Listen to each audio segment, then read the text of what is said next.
When you leave this world, what's left of you is not what most people think. It's not the money, not the house, not even the achievements that once made you feel invincible. What actually remains is something quieter, harder to measure, and far more lasting than anything you can post about or hold in your hands. Think about this for a second. There are people you've never met whose words still shape your thoughts every single day. A poet who died a century ago. A scientist who changed how you understand time. A teacher who influenced your teacher. Their bodies disappeared, their possessions scattered, yet something in them survived through action, through language, through the invisible echoes of what they left behind. That's what really outlives us. The residue of how we made people feel, think, or move through the world differently. Before we continue, a quick note. Many of you watch our videos, but haven't subscribed yet, so please subscribe to our channel Restwise and join our growing community. We'd also love to know where you're watching from and what time it is for you. It's amazing to see how connected we all are. If you enjoy relaxing with philosophy, psychology, and science while drifting into sleep, give this video a like and stay with us on the journey. Now, let's get back to the video. Here's the part most of us never want to admit. The world forgets fast. Your name, your face, your daily routines, they fade in weeks, sometimes days. But the feeling you created in others, that lingers in ways you'll never see.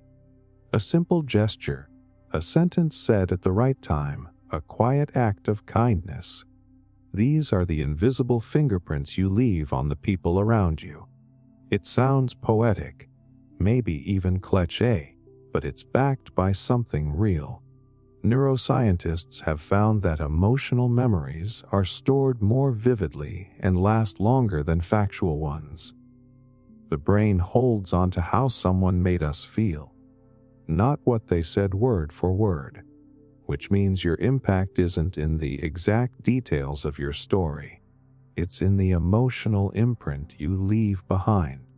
Someone won't remember what you looked like that day you smiled at them, but they'll remember how it made them feel human again. And yet, we chase the opposite. We obsess over leaving material proof of our existence. We want the legacy project, the trophy career, the followers, the digital trail. We want something that screams, "I was here." But here's the truth that stings. The louder you scream for permanence, the faster it fades. Because permanence doesn't come from being seen. It comes from being felt.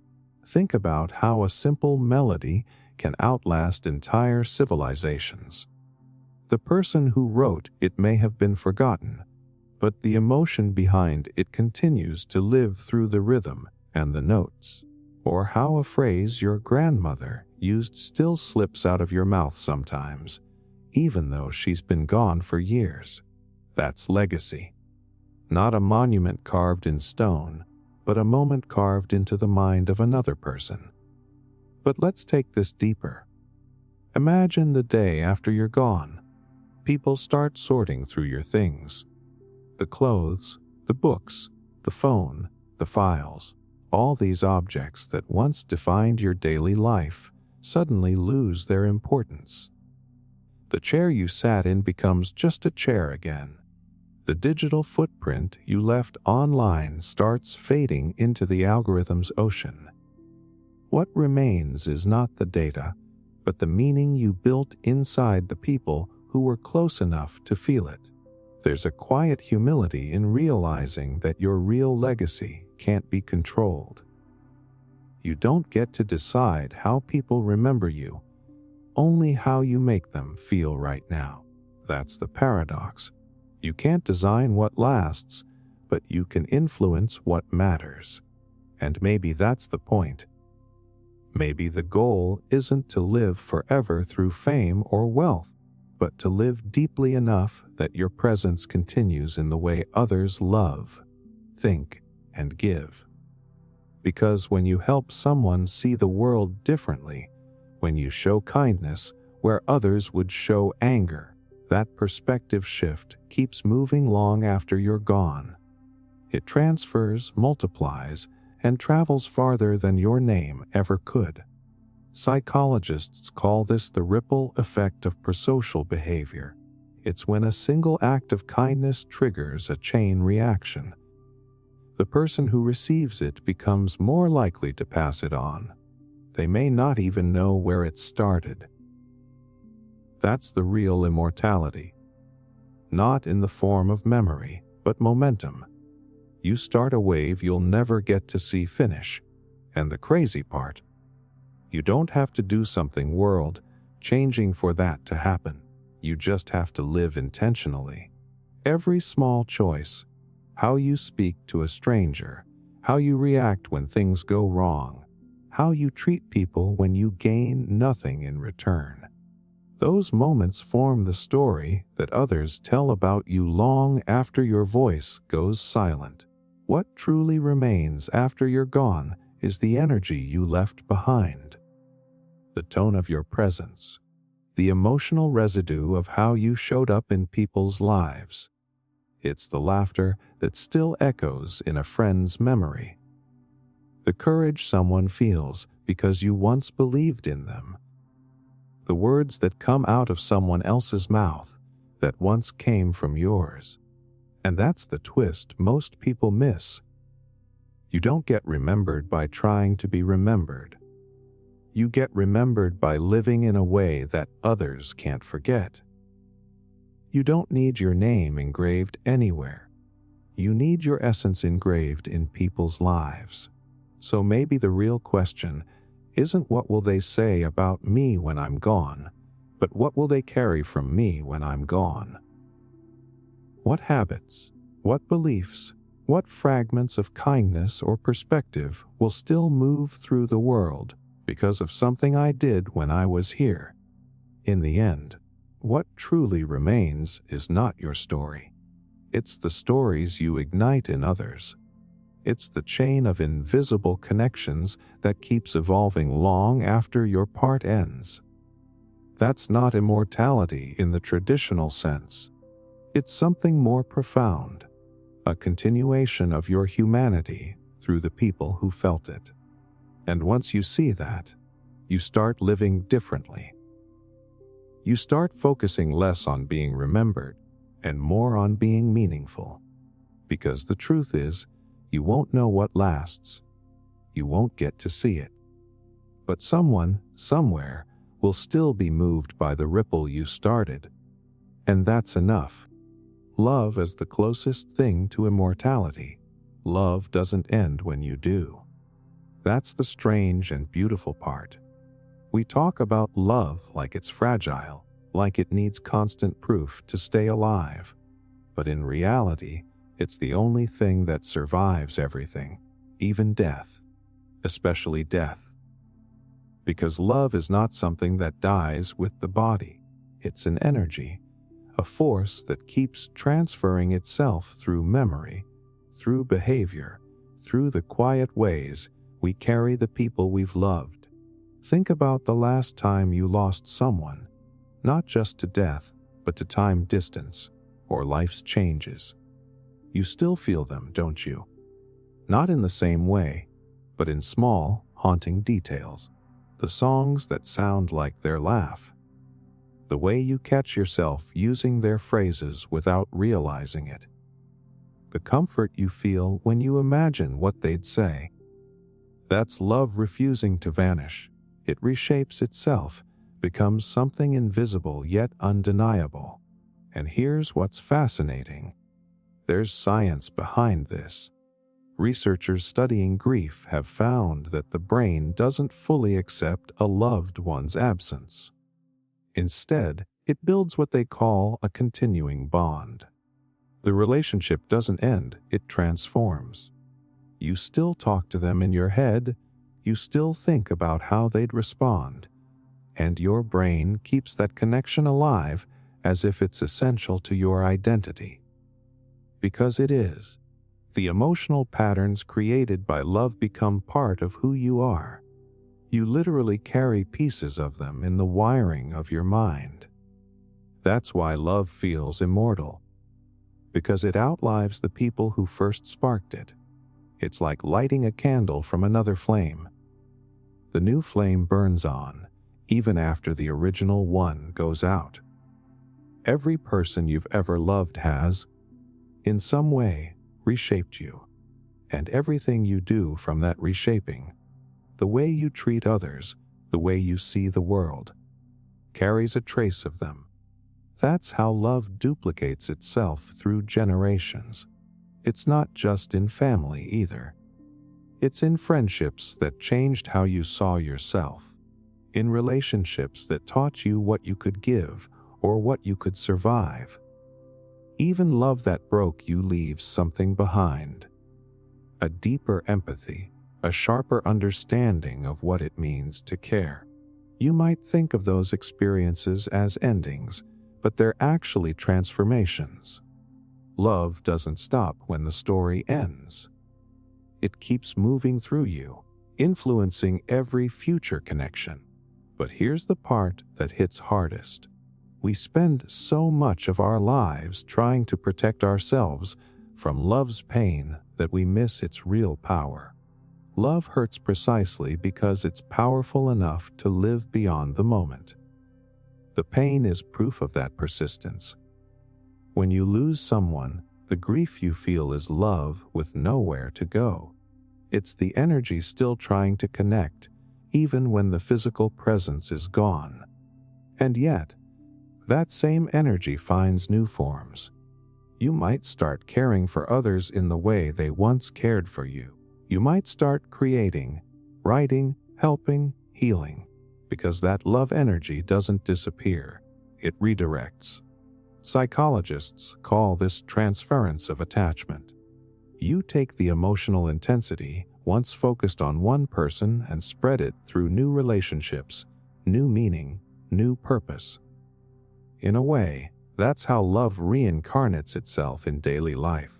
And when you think about it, everything lasting that humanity has ever built, art, music, faith, even justice, came from love in some form. Love for people, for truth, for beauty, for the idea that something is worth protecting. That drive is older than any culture and stronger than any death. Maybe that's why love feels eternal, because it's the only human force that keeps multiplying even when it hurts. When you love someone and they love you back, you're both changing each other's chemistry. You're rewriting neural patterns, creating new emotional reflexes. Long after one of you is gone, those reflexes stay. They shape how you love the next person, how you treat a stranger, how you forgive, how you hope. It's almost like love leaves a signature, not a mark you can see, but one you can feel. When you meet someone new who reminds you of an old connection, when you feel warmth from a memory that shouldn't still have power, that's love continuing its life through you. You are the evidence that someone's love existed. And here's something few people realize. When you love deeply, you're also training others to love after you're gone. Every act of affection, every moment of patience, every time you choose to understand instead of judge, you're teaching people how to keep that same energy alive. You're showing them what love feels like so they can pass it on. That's immortality in its purest form. It's not about being remembered. It's about being repeated. The way someone treats their child with gentleness because you once treated them that way. The way someone forgives because you showed them forgiveness. You might never see it, but that continuation is how love transcends time. So maybe love isn't just an emotion. Maybe it's the closest thing we have to an eternal language. One that doesn't need translation, one that passes effortlessly between hearts, generations, and even lives. And when you start seeing love like that, everything changes. You stop chasing permanence and start nurturing connection. You realize that the point of loving someone isn't to keep them forever. It's to let what they awaken in you keep moving forward. In the end, love isn't about who stays or who leaves. It's about what continues. It's the invisible thread linking everything that's ever mattered, the one thing that never stops existing even when everything else does. That's why love is the closest thing we have to immortality. Because long after you're gone, someone will still feel the echo of what you gave. And in that moment, you'll still exist. Thoughts that refuse to die. Some thoughts don't fade. They don't dissolve with time or distraction. They linger, haunting, glowing, reshaping how you see everything. You try to outgrow them, silence them, bury them under noise, but they resurface when the world gets quiet. These are the thoughts that refuse to die. They usually start small. A random question, a moment of realization, a whisper that says, "What if this isn't all there is?" And once that whisper lands, it never really leaves. You can drown it in routine, chase success, distract yourself with screens or goals or comfort. But deep down, it waits. Because certain ideas aren't meant to be forgotten. They're meant to transform you. Every generation has its version of these immortal thoughts. Ideas about truth, meaning, freedom, love, death. The kind that outlive every person who ever tried to understand them. Think about it.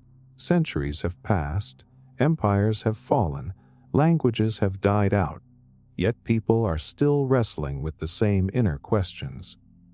What am I here for? What matters when everything else ends?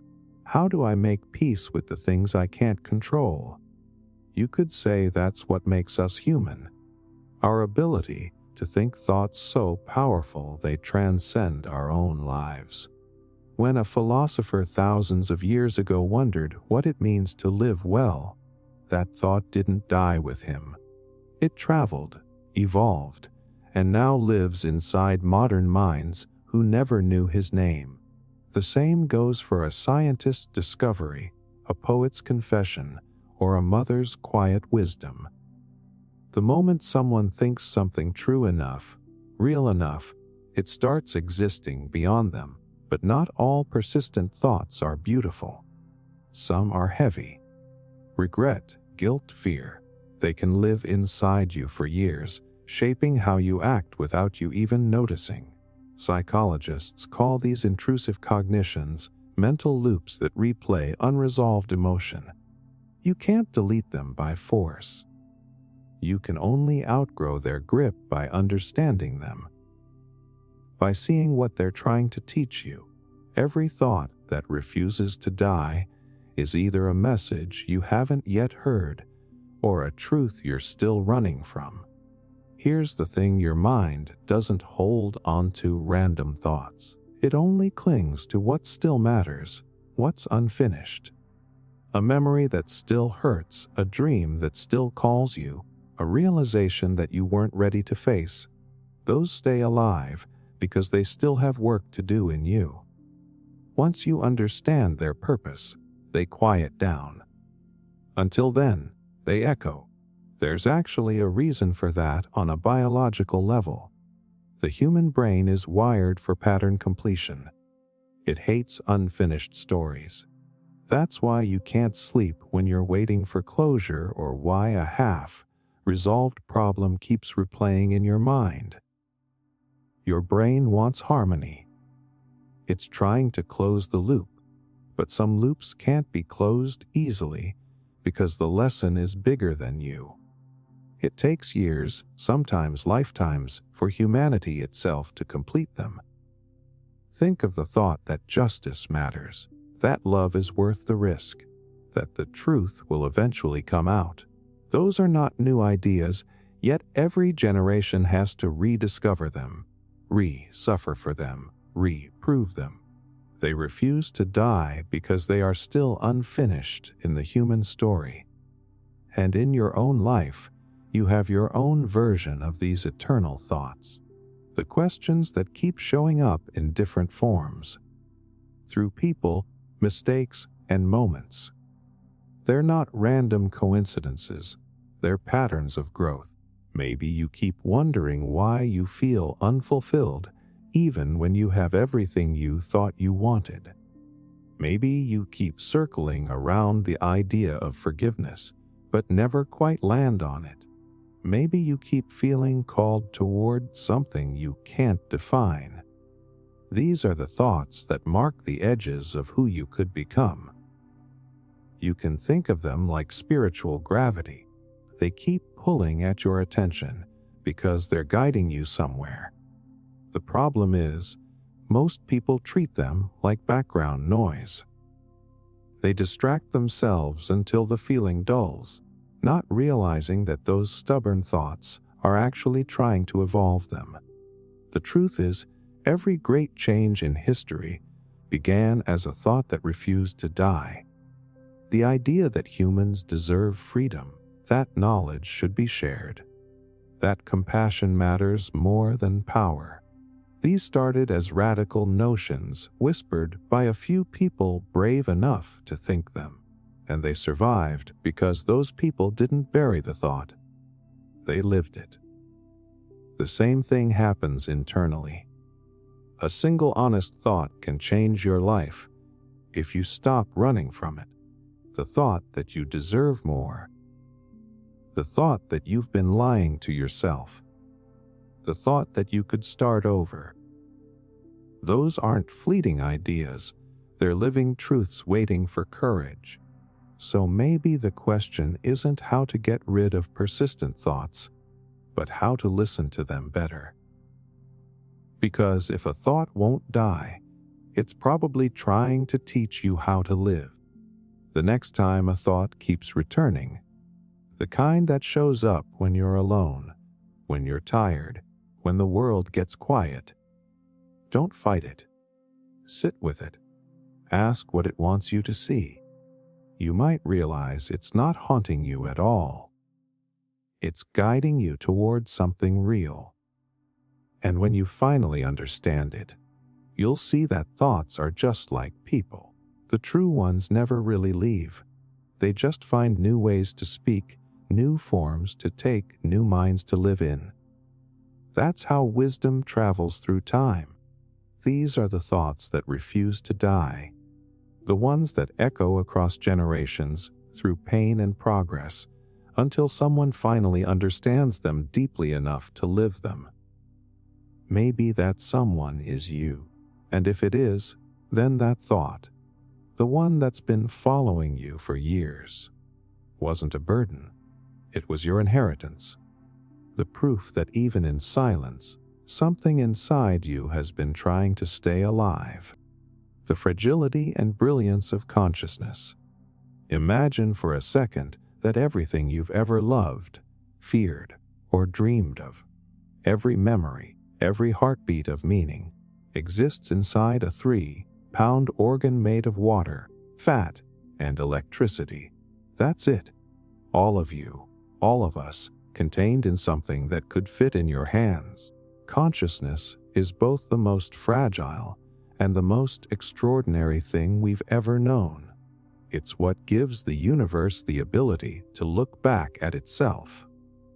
Yet it can vanish in an instant. Think about how easily it flickers. A single head injury, a few minutes without oxygen, a moment of chemical imbalance, and the entire inner world collapses. Decades of love, stories, ideas, gone. We are that delicate. The spark that makes you you is one of the most vulnerable miracles in existence. You can live your whole life building meaning, and all it takes is one disruption in that fragile network of neurons for it to fade into silence. And yet, despite that fragility, consciousness is where everything beautiful originates. It's the birthplace of art, compassion, curiosity. Every act of creation begins with that invisible awareness asking, "What if?" No star or mountain or galaxy has ever wondered what it means to exist. Only consciousness does that. You are the way the universe feels itself happening. Here's the part that shakes me. Scientists still don't know how consciousness truly works.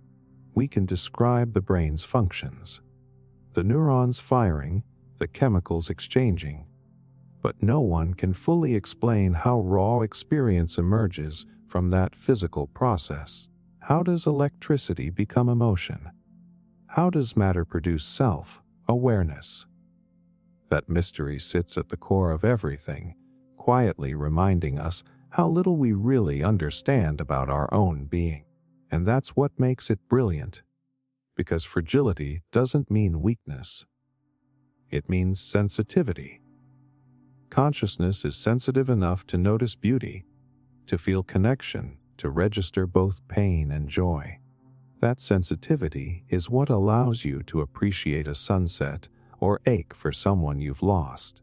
It's what turns existence from a sequence of events into a story that feels alive. But we treat consciousness like it's permanent, like it's something we're entitled to.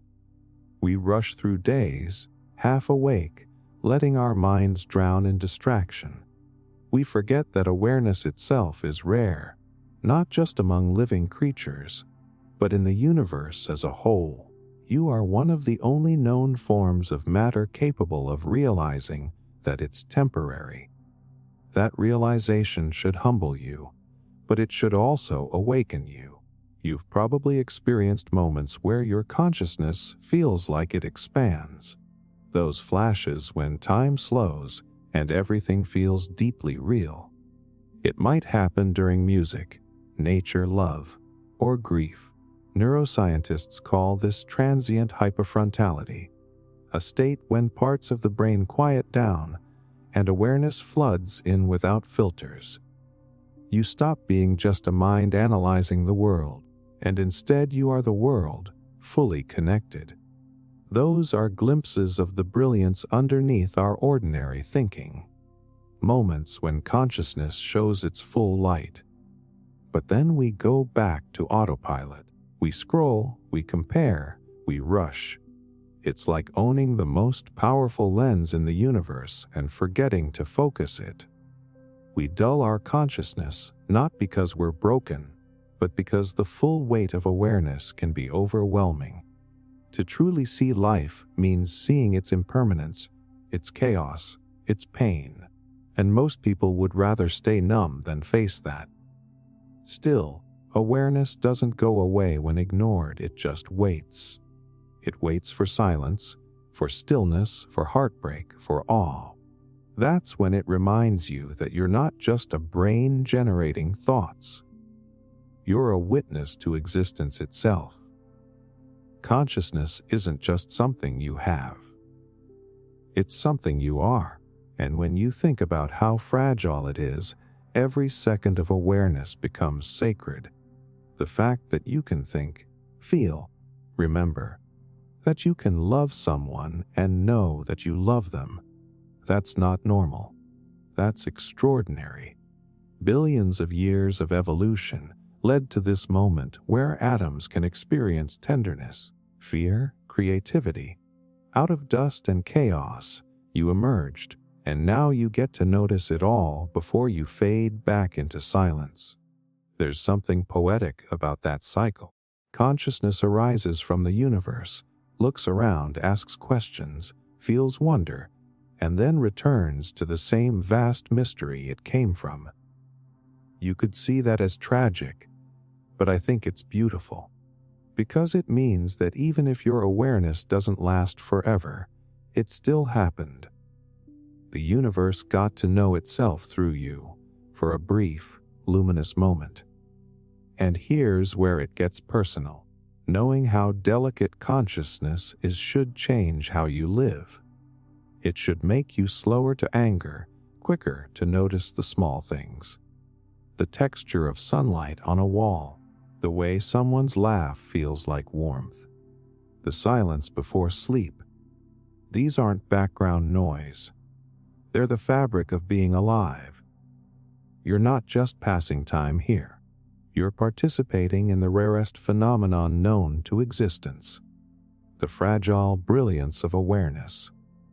Your ability to experience life, even for a short while, is the closest thing to magic that's real. So don't rush through it. Don't treat your mind like a storage device for stress and noise. Treat it like a cathedral made of light, delicate, temporary, but capable of reflecting the entire universe. Because one day that light will go out. But for now, it's shining right here through you. That's the paradox of consciousness. It's fragile enough to vanish in a second, yet brilliant enough to illuminate eternity while it lasts. The universe doesn't need you, and that's beautiful. You've probably felt it before, the weight of thinking that the world somehow hinges on your existence. That if you falter, if you fail, if you disappear, everything will collapse. But here's the truth: the universe doesn't need you. It doesn't revolve around you. It doesn't pause for your mistakes, and it will keep moving long after you're gone. And oddly, that's one of the most liberating things you can realize. At first, that might feel like a punch to the gut. We like to imagine ourselves as central, as indispensable. Parents, friends, colleagues, even strangers. We invest our energy in being needed, being remembered, being essential. It's comforting, but it's also a kind of trap. When you believe the universe requires your approval or your control, you live in constant anxiety, always fearing failure. You mistake significance for survival. The real beauty comes when you realize that significance doesn't need necessity. The universe can exist without you, but that doesn't mean your life is meaningless. On the contrary, freedom blooms in that absence of requirement. Because when no cosmic ledger is keeping score, you're free to create, to love, to explore exactly how you want. You're not being watched or judged by some universal authority. You get to choose what matters to you, and that choice is what makes life extraordinary. Think about it in terms of scale. Stars explode, galaxies collide, planets form and die, and all of it unfolds without waiting for human attention. From that perspective, everything we agonize over, career success, social approval, personal achievements, is a tiny ripple in an immense, indifferent ocean. And yet, here we are, conscious, feeling, struggling, imagining. That contrast is what makes our experiences so rich. Because we exist in a universe that doesn't care, every joy, every moment of connection, every act of creation becomes entirely ours.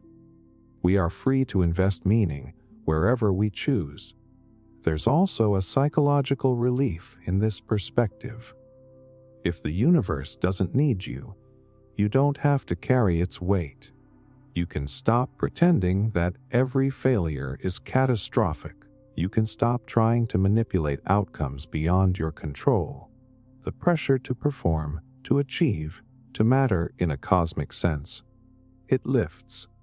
And when that weight lifts, you can finally breathe, think, and act with clarity and courage. You can live with presence rather than obligation. Ironically, it's often this same realization that sparks true impact.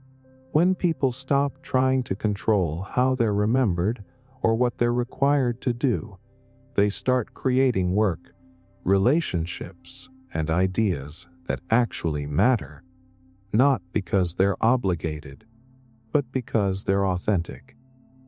The universe doesn't need you, but the people around you, the world you touch, the moments you craft. Those do feel the difference when you show up fully. Your actions ripple through reality not because they are demanded, but because they are chosen. There's a strange paradox here. Meaning emerges in the vacuum of necessity. You are not the universe's requirement, yet your capacity to give, love, imagine, and act allows meaning to exist at all. Without your conscious participation, nothing would carry your perspective. The universe doesn't need your love, your creativity, your courage, but it gets to experience them because you choose to offer them. And in that choice lies freedom and beauty. It's also profoundly humbling.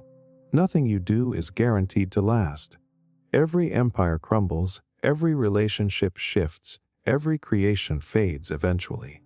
And yet, this impermanence doesn't diminish their value. It magnifies it.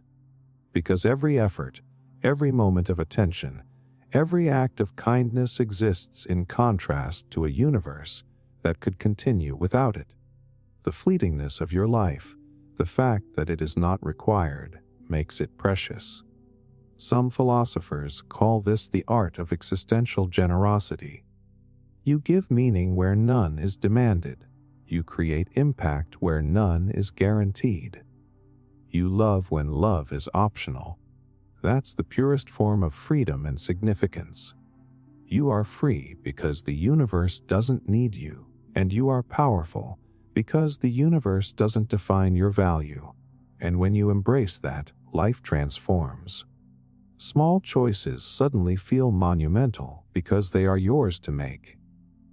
Every conversation, every smile, every decision to act instead of retreat. These become the moments where your existence truly matters. You don't need to leave a mark on the stars. You just need to leave a mark on the living world around you. That is enough. That is more than enough. So stop worrying about whether the universe requires your presence. It doesn't. And that's beautiful. Because in that freedom, you get to choose how to exist, how to love, how to create, and how to live fully. The universe carries on, indifferent and infinite, but you, in your fleeting consciousness, can touch it, shape it, and experience it in ways that nothing else ever will. Your life is both insignificant and extraordinary at the same time. The universe doesn't need you, but you get to matter anyway. That is a kind of magic no celestial law can dictate. That is the ultimate liberation. That is why it's worth paying attention, worth feeling deeply, and worth showing up fully. You are free. You are brief. You are luminous. And that is more than the universe could ever require. The difference between fame and legacy: fame is loud. Legacy is quiet. Most of us confuse the two, chasing recognition as if it will make us immortal, as if the number of people who see your name somehow measures the weight of your life. But fame is fleeting, fragile, and mostly meaningless. Legacy is enduring, invisible, and alive in ways fame could never touch. Fame feels like a spotlight. Everyone notices you for a while. Your name trends, your face appears on screens, and for a moment the world seems to revolve around you. It's intoxicating because it validates existence in the most immediate way. You see it in celebrities, influencers, public figures. And you think that's the goal: be seen, be remembered. But the truth is, fame is like fireworks. Bright, dazzling, and gone almost instantly. People forget, the next thing grabs attention, and your sparkle fades, leaving only the memory of noise. Legacy, on the other hand, doesn't demand attention. It grows quietly, like roots deep under the soil, supporting a tree you might never see fully bloom. Legacy is the influence you leave on the people who experience your life. The lessons, the love, the courage, the small gestures that shape someone else's path. It isn't about who remembers your name. It's about who carries the echo of your actions into the future. Legacy is invisible, but it lasts longer than any headline ever could. Think about history.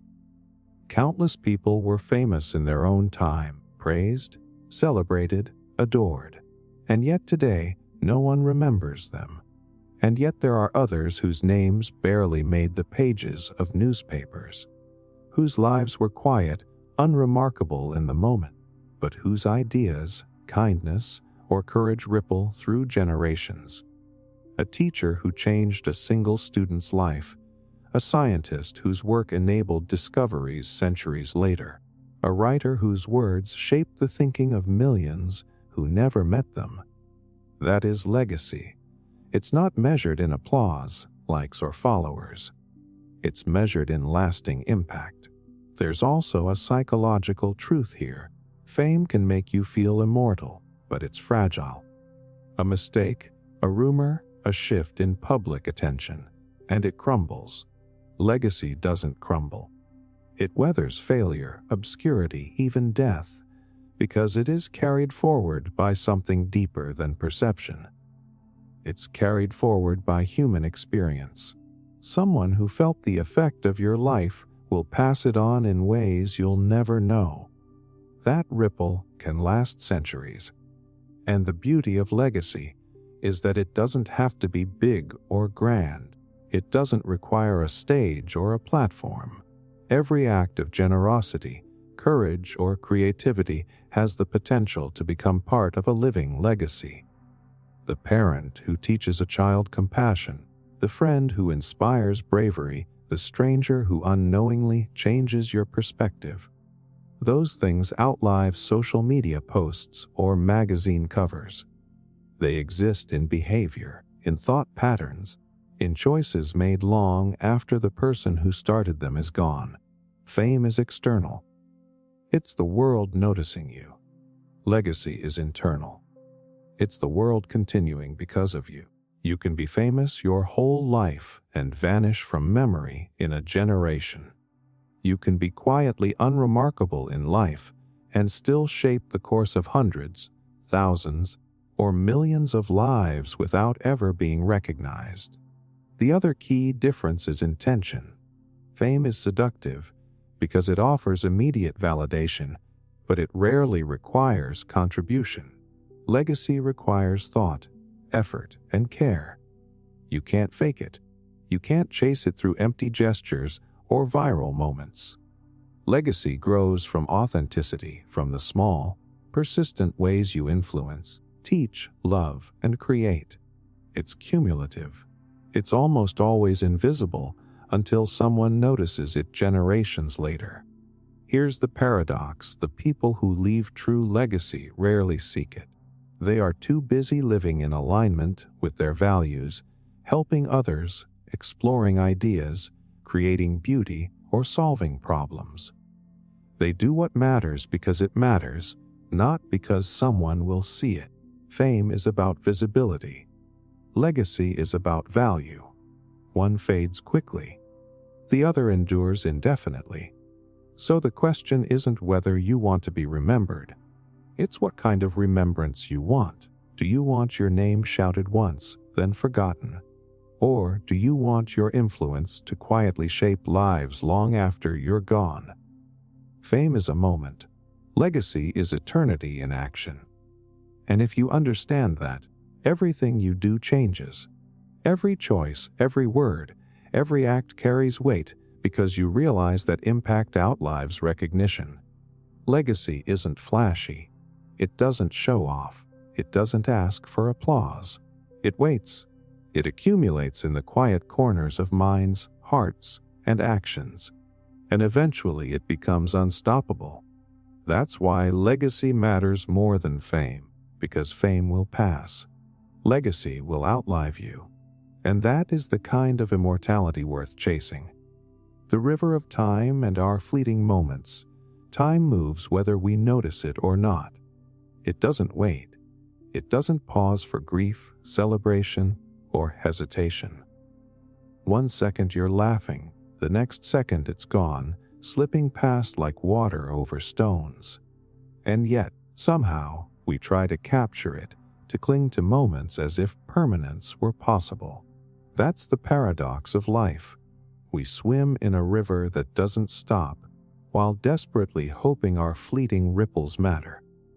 Think about the way we measure time. Clocks, calendars, schedules, all tools to give shape to something inherently shapeless. And yet no measurement can slow the current. The baby you held yesterday is already growing. The conversation you had is already memory. The place you loved is already changed. Moments are like drops of water. You touch one and it's gone. But in touching it, you leave an impression. That impression is fleeting, yet it's the only proof that you existed within the flow. Our perception of time gives life its weight and urgency. A single day can feel endless when grief or fear grips you, and yet a year can vanish like a blink when you're immersed in love or joy. That fluidity is the beauty and cruelty of consciousness. Because time is a river we cannot alter, the only thing we can do is how we move through it, how we leave our mark while the current carries us forward. And the fleetingness makes each experience simultaneously precious and fragile. You will never again feel this exact combination of light, sound, emotion, and thought. This moment is unique in the history of the universe. That alone should give it reverence, and yet we waste hours staring at screens, obsessing over trivialities, or distracting ourselves from presence. The river flows anyway, indifferent to our attention. Philosophers and scientists alike have marveled at this. Physicists describe time as a dimension, but consciousness gives it texture. We don't just move through seconds, we experience them, layering memory, expectation, and emotion atop an indifferent flow. Our minds give color and meaning to the relentless passage of seconds, and that act of experience is fleeting in itself, a meta-fleetingness. You are aware of a fleeting moment that exists inside a flowing river of fleeting moments. That realization can be terrifying. We instinctively want permanence, but the universe offers none. Everything decays, dissolves, and drifts away. And yet, there's a strange freedom in accepting impermanence. Because if nothing lasts, everything matters differently. Small gestures, laughter shared, glances exchanged, words spoken. They are precious precisely because they vanish. Their impermanence is their value. They are ephemeral diamonds in an ever-moving current, and time's river has a way of teaching lessons we can't ignore. Regret, joy, love, grief. They all hit differently because of how swiftly moments disappear. That's why memories haunt us, why nostalgia feels almost painful. Every memory is a snapshot of a river that never stops. Proof that you were once here, proof that you interacted with something greater than yourself. Even in loss, the river carries fragments of presence forward, allowing the past to linger inside us. There's also beauty in how fleeting moments accumulate into the narrative of a life. Individually, seconds seem inconsequential. A morning coffee, a walk in the park, a conversation with a friend. They feel ordinary, and yet, collectively, they form the texture of a lifetime. The river keeps moving, and we keep leaving tiny ripples, small disturbances in the flow that indicate, I was here. I felt, I experienced. That is the evidence of existence in a universe that otherwise cares little. The river of time also forces perspective. When we face mortality, we realize how short the journey is, how unpredictable, how utterly finite. That awareness can crush or liberate. It can push you toward despair, or it can push you to focus fiercely on the moments that do exist. The fleetingness is not a curse. It is a lens. It highlights the importance of presence, intention, and depth in every choice we make. And perhaps the ultimate lesson of the river of time is this: you cannot stop it, you cannot slow it, and you cannot own it. but you can swim with awareness. You can appreciate the flow, and you can leave ripples that touch others. Your moments are brief, but they are powerful. Your awareness of fleetingness turns ordinary experiences into sacred ones. Every laugh, every tear, every act of kindness. These are small contributions to the river, tiny sparks that make the current worth noticing. Time will carry you away eventually. The moments you cling to will dissolve. The world will move on. And yet, in those fleeting instants where you pay attention, where you fully experience life, there you touch something eternal. Not in permanence, but in the quality of presence, in the act of noticing, in the ripples you leave behind. The river flows relentlessly, and we, brief and conscious, swim in it. Our moments are fleeting, yes, but in their transience lies their brilliance, their weight, and their beauty. Every second matters not because it lasts, but because it is lived. The invisible impact of ordinary lives. Most of us underestimate the power of ordinary lives. We think impact has to be monumental, earth-shattering, visible to millions. A viral moment, a published book, a headline. But the truth is, ordinary lives, the ones lived quietly, without spectacle, leave invisible ripples that can outlast fame, fortune, and even memory. Consider the people who raised you, taught you, or shaped you without you even realizing it. A teacher who nudged you toward curiosity, a friend who quietly listened when no one else would, a neighbor who offered help without asking for recognition. They never made headlines. They didn't seek validation. And yet, their influence persists. It lives in the choices you make, the words you pass on, the kindness you replicate. That's invisible impact. It doesn't scream for attention, but it changes the world subtly, profoundly, and forever. There's a reason social scientists call this ripple effect. One simple act, an encouraging word, a thoughtful gesture, a moment of empathy, can alter the trajectory of someone's life. That person, in turn, influences others. And soon, an ordinary life has triggered extraordinary change, even if no one notices or attributes it to the source. Most of the time, the people who experience this ripple never know its origin, and that's what makes it invisible.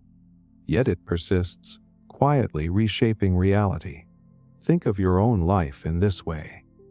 Every interaction, no matter how small, carries weight. When you choose patience over irritation, honesty over convenience, empathy over judgment, you plant seeds. Most of them will grow silently, far away from your view. A coworker remembers a kind word decades later. A stranger you helped behaves differently because of that moment. A child you taught compassion passes it on in ways you'll never witness. That is the quiet immortality of ordinary lives. We often ignore this because we crave recognition. Humans have a bias toward visibility. We measure our worth in likes, shares, applause, or promotions. But the invisible impact is different. It doesn't seek reward. It doesn't need acknowledgement to matter. In fact, its power comes precisely from its subtlety. The ordinary life that touches others without awareness often shapes the world more than any public display of genius or courage. There's also something profoundly liberating about this realization. You don't have to be famous to make a difference. You don't need to climb mountains, change laws, or save nations. You just need to be present, intentional, and kind in the ordinary moments. Ordinary people create legacies not through spectacle, but through consistent, humble actions that matter to real humans. And over time, that quiet influence accumulates into something larger than yourself. History is full of examples. People who never appear in textbooks, never gave speeches, never commanded armies, yet whose lives altered the lives of countless others. They were parents, neighbors, friends, co-workers. Their legacy is not written on monuments, but lived through behaviors, ideas, and choices passed down quietly. That's the invisible architecture of society. Ordinary lives build the structures that allow extraordinary things to exist. And there's a poetic justice here. You don't get to see the full impact of your ordinary life. But that's the point. If you did, it might feel like work. The mystery, the unseen effect, is part of what allows influence to propagate naturally. It is humble, but it is powerful. You are a node in a network of lives, each ordinary, each carrying ripples that extend far beyond your perception. Even grief and loss illustrate this invisible impact.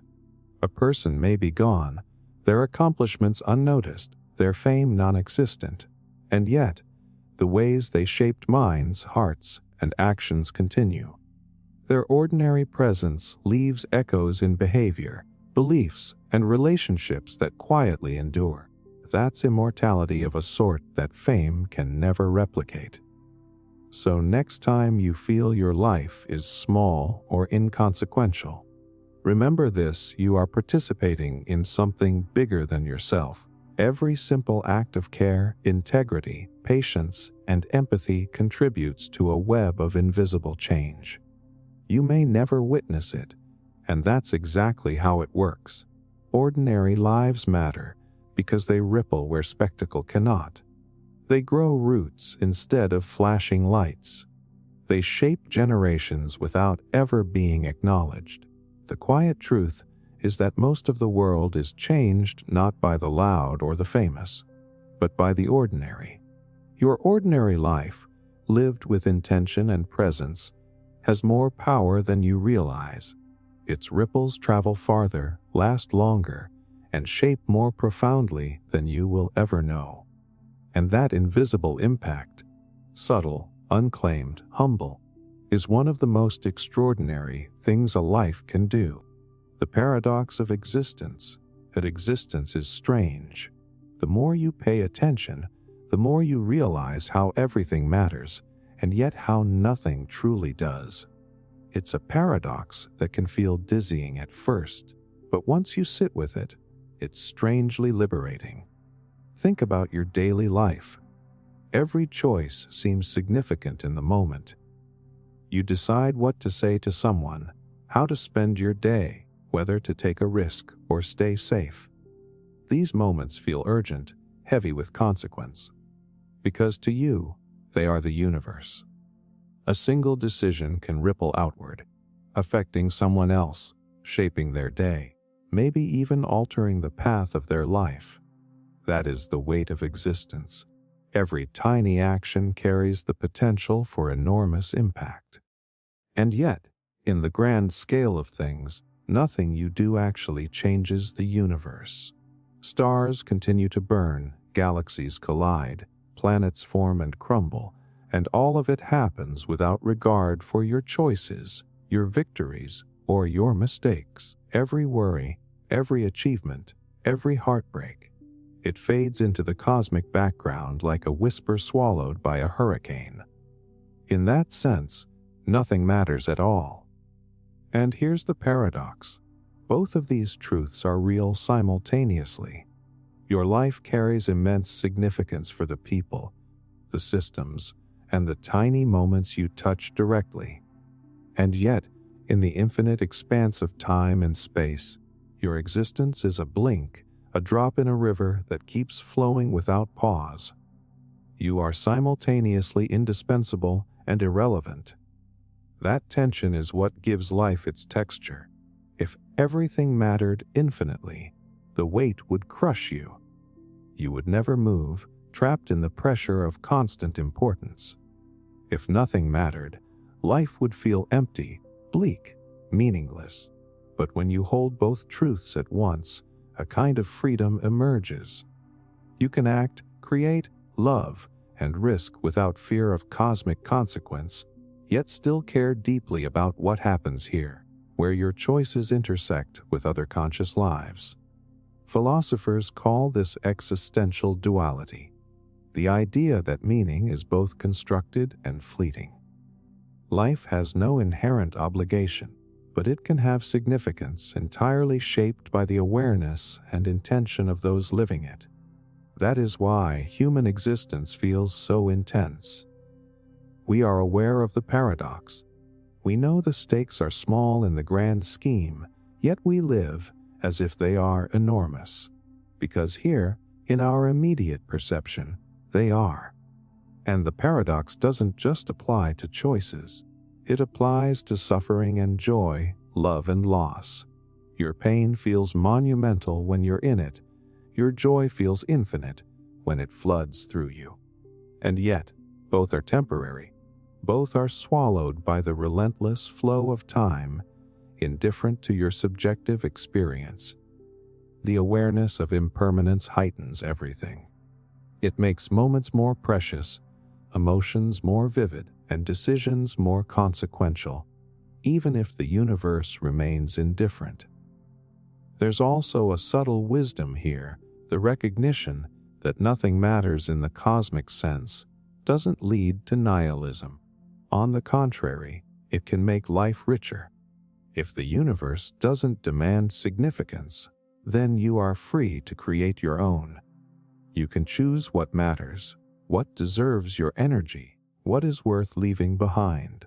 That freedom, the ability to define meaning in a world that offers none by default, is one of the rarest, most extraordinary gifts of existence. And paradoxically, that very freedom allows for deeper empathy and care.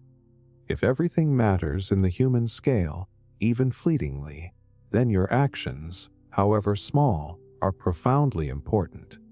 You can comfort someone, inspire someone, teach someone, or show love, all without pretending the universe requires it. Your influence is voluntary, yet immensely potent, precisely because it is chosen in the context of an indifferent cosmos. The trick, of course, is holding both truths without losing yourself. To care fiercely, fully, passionately, while also knowing that on the cosmic scale it barely registers. To act meaningfully, knowing nothing demands it. To love completely, knowing everything eventually fades. That is the heartbeat of human existence, living within the tension between everything matters and nothing does. And when you embrace that tension, life transforms. You stop overvaluing the trivial, stop fearing failure in a way that paralyzes you, and start focusing on what truly resonates in your immediate sphere.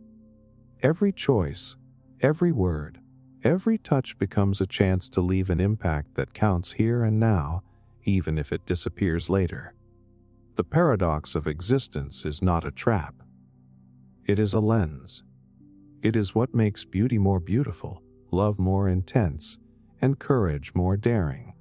It is what gives urgency to fleeting moments while allowing freedom from cosmic pressure. You are alive, aware, and conscious in a universe that doesn't care, yet that very awareness makes your life profoundly significant. Everything matters and nothing does. Hold both truths, and suddenly, living becomes a kind of art. A delicate balance between consequence and insignificance, urgency and freedom, weight and flight. That is the strange, beautiful, human paradox we carry every moment we breathe. Writing as a way to live forever. Writing is strange when you really think about it. You take your thoughts, your feelings, your experiences, the most intimate parts of yourself, and you put them on a page. Then, somehow, those words outlive you. They carry your presence forward into the lives of people you will never meet long after your body has turned to dust. Writing is one of the rare ways we can cheat time. It begins simply enough: a sentence, a journal entry, a letter, a story. At the moment, it might feel inconsequential. Who will read this? Does it even matter? But once words leave your mind and hit the page, they start traveling. They don't need your body, your voice, or your approval to exist. They take on a life of their own. And when someone encounters them, your thought becomes theirs. You have entered their consciousness without being physically present. That is immortality in its most intimate form. Consider letters from centuries ago, diaries buried in attics, manuscripts discovered long after the writer is gone. When people read them, they hear the voice of someone who lived long before them. They feel the joy, grief, curiosity, and doubt of a mind that has already ceased to exist. That mind is gone, but its influence remains. Writing is not just words on paper. It is the transfer of consciousness across time, a bridge from one life to another. Even small writings have this power. A short note of encouragement, a personal essay, a story shared online. They all carry fragments of you into the world. You may never see the effect, but someone, somewhere, will absorb it. They may change their mind, make a decision, or find comfort because of it. And that ripple continues, expanding in ways you cannot predict. Your words become living things, evolving beyond the moment you wrote them. The act of writing also preserves thought in a way that memory cannot. Memories fade, feelings dull, experiences slip through time. But writing freezes them, capturing not just events, but the way your consciousness perceived them. A diary from 100 years ago doesn't just record what happened. It reveals what it felt like to be there. That subjective experience, once written, can be revisited endlessly, allowing someone to glimpse your inner life long after it has ended. Writing is also radical in its honesty. You cannot fake the permanence of words in the same way you can fake appearances in life. Once they are set, they endure. They reveal truth, perspective, and emotion with a permanence the body cannot match. That is why writers are remembered long after the world forgets who built the tallest building, won the most battles, or owned the most land. The mind transferred through writing transcends the ephemeral nature of fame, fortune, and physical presence. And here's the incredible part: you don't need to be famous, or brilliant, or even widely read to leave a lasting mark through writing. The private letters, the short reflections, the notes left in journals. They carry the same potential to outlive you. You can touch lives quietly, intimately, invisibly. That is the power and humility of writing. It doesn't demand spectacle, only sincerity. Psychologists say writing also solidifies thought. When you write, your ideas become clearer, more structured, more alive. You crystallize your perspective in a way that thought alone cannot achieve. And those crystallized ideas can travel beyond you, shaping how others think, feel, and act. In essence, writing externalizes the self, allowing a part of your consciousness to persist independently. And when you consider the cumulative effect, it's staggering. Every journal entry, essay, story, or note creates a network of influence.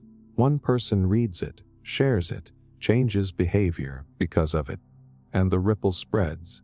A single act of writing can travel through generations, indirectly influencing countless lives. That is how humans achieve a kind of immortality. Not through monuments, not through fame, but through ideas and consciousness preserved on paper or screens, passed along, breathed in, and reinterpreted by others. So when you write, you are doing more than telling a story. You are extending your existence. You are planting fragments of yourself in the minds of others. You are leaving a trail that time cannot erase, a proof that your consciousness once existed and mattered. Writing is an echo of your life that refuses to fade. And that is why writers, even ordinary ones, live forever, not because their names are remembered, but because their thoughts continue to breathe, move, and shape the world long after they are gone. In every sentence, every paragraph, every word, a piece of them survives. Writing is the closest we have to immortality. So the next time you sit down to write, even for a few minutes, understand this: you are not just recording a thought. You are giving life to an idea that may outlive you, touching people you will never meet, and in that act, you are choosing to live forever, living like you're already a memory.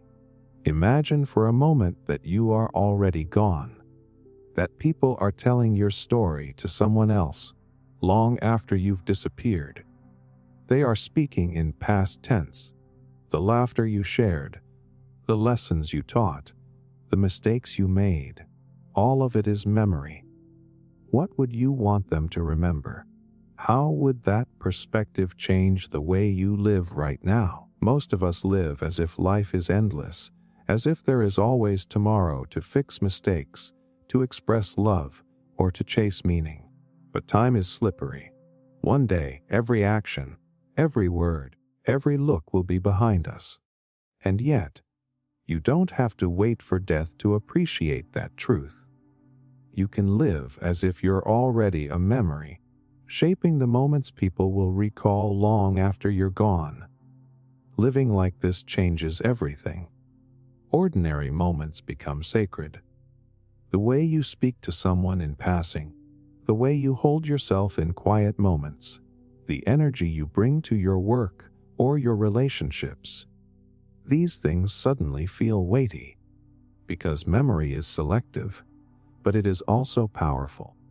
People will not remember everything, but they will carry the essence of your presence. They will remember how you made them feel, the subtle habits, the energy, the tone, the way you showed up in the ordinary fabric of life. Think about it: our memories are imperfect, but they are the closest things to immortality we possess. They are how our influence travels through time. A teacher's encouragement can shape a student decades later. A parent's quiet patience can become a child's approach to the world. Even small gestures, small words, can echo far longer than we anticipate. When you live as if you are already a memory, every action is a seed planted in the minds and hearts of others. There's also an urgency in this perspective. You start noticing the subtle consequences of your choices. Will the anger you feel today leave scars or lessons? Will the love you express be remembered for its warmth, or will indifference slip unnoticed into the story you leave behind? You begin to live with intention, crafting moments that will outlast your physical presence. You prioritize the things that truly matter, because those are the things that endure in memory: kindness, courage, empathy, honesty, presence. It also teaches humility. People will misremember you. They will forget details, misinterpret actions, or embellish stories. Living like a memory means accepting that control over perception is impossible. You cannot dictate exactly what is remembered, only how you behave in each moment. Your focus shifts from impressing others to authentically contributing to the essence of who you are, so that even imperfect recollections carry truth. And yet, this perspective is profoundly liberating, because if you live as if you are already a memory, trivial worries fall away. The petty anxieties, the fleeting resentments, the pressures to conform or compete, they lose their weight.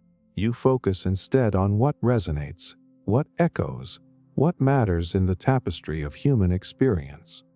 Your life becomes about impact rather than image, about presence rather than approval. Living like you're already a memory also magnifies beauty. The quiet moments, the soft laughter, the small victories, the gestures of care, they take on importance. You notice the warmth of someone's smile, the depth of a shared conversation, the subtle ways people influence each other. Every moment is a brushstroke on the canvas of memory, and that awareness deepens the richness of your experience. There's a paradox here. Once you live like a memory, you also live more fully in the present. By imagining how you will be remembered, you clarify what matters right now. You stop postponing love, creativity, courage, and compassion. You treat each interaction as a lasting imprint, and in doing so, you give your life a quiet kind of permanence that fame or wealth could never achieve. Even mistakes gain meaning in this light. People will remember your failures as much as your successes, but they will also remember how you responded, how you owned them, learned from them, or used them to grow. Living like a memory doesn't mean perfection. It means presence, intentionality, and the courage to leave an imprint that matters beyond the moment. In the end, we are all memories in the making. Living like you're already a memory is not morbid. It is empowering. It reminds you that your life is more than the immediate seconds you occupy. It is a collection of impressions, ripples, and echoes that will continue to influence the world long after your voice goes silent. So live as if the stories about you are already being told. Choose the moments, the actions, the energy that will resonate, that will comfort, inspire, and teach. Live with care, love, and courage, because the memory of you is already forming, and the life you lead now will determine what it carries forward. You are alive. You are fleeting. And already, in 1,000 small ways, you are becoming a memory. Why we fear death more than we value life. Most of us spend more energy fearing death than actually valuing life.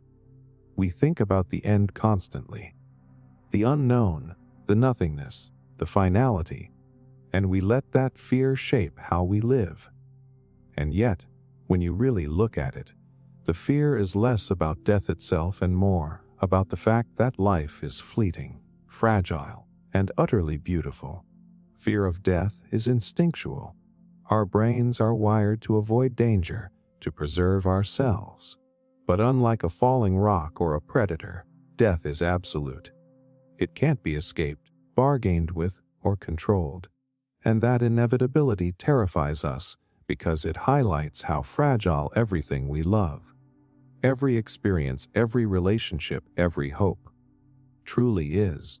That's the root of the fear, not death itself, but the impermanence it exposes. And here's the irony: the more we fear it, the less we live. We try to cling to comfort, stability, and routine, avoiding risks that could enrich our lives. We postpone love, adventure, and creativity, convincing ourselves there will be time later. But there isn't guaranteed time later. Life is happening right now, and every moment spent in fear is a moment slipping away into nothing. Philosophers and psychologists have studied this for centuries. Existential psychologists call it death anxiety, the awareness of mortality creating chronic unease. It shapes behavior in subtle ways. People overwork to leave a legacy, chase validation to feel remembered, accumulate things to feel secure. But often, these efforts do little to enhance the lived experience. They are attempts to outrun death rather than embrace life. The truth is, life is inherently valuable precisely because it ends. Every sunrise, every laugh, every fleeting connection matters more because it is temporary. The brevity of existence is what makes it precious. And yet, our attention tends to fixate on the end rather than the middle, on what we fear losing rather than what we are experiencing. That's why death feels more urgent than life. The end looms larger than the present. Imagine if we flipped the focus. What if we spent as much energy valuing life as we do fearing death? Every moment would gain weight, not because it will last forever, but because it won't. Small gestures would become significant. Conversations would feel more alive. Gratitude would no longer be an afterthought, but a constant companion. You would notice the texture of your experiences instead of rushing past them, desperate to secure a future that is never guaranteed. Even grief teaches this lesson. When we lose someone, the fear and pain overwhelm us, and we are forced to confront our own mortality. But in those moments, we also remember what truly mattered: love, connection, presence, and authenticity. Death shows us what life is worth, if only we can pay attention before it takes someone or something away. Part of the fear comes from control.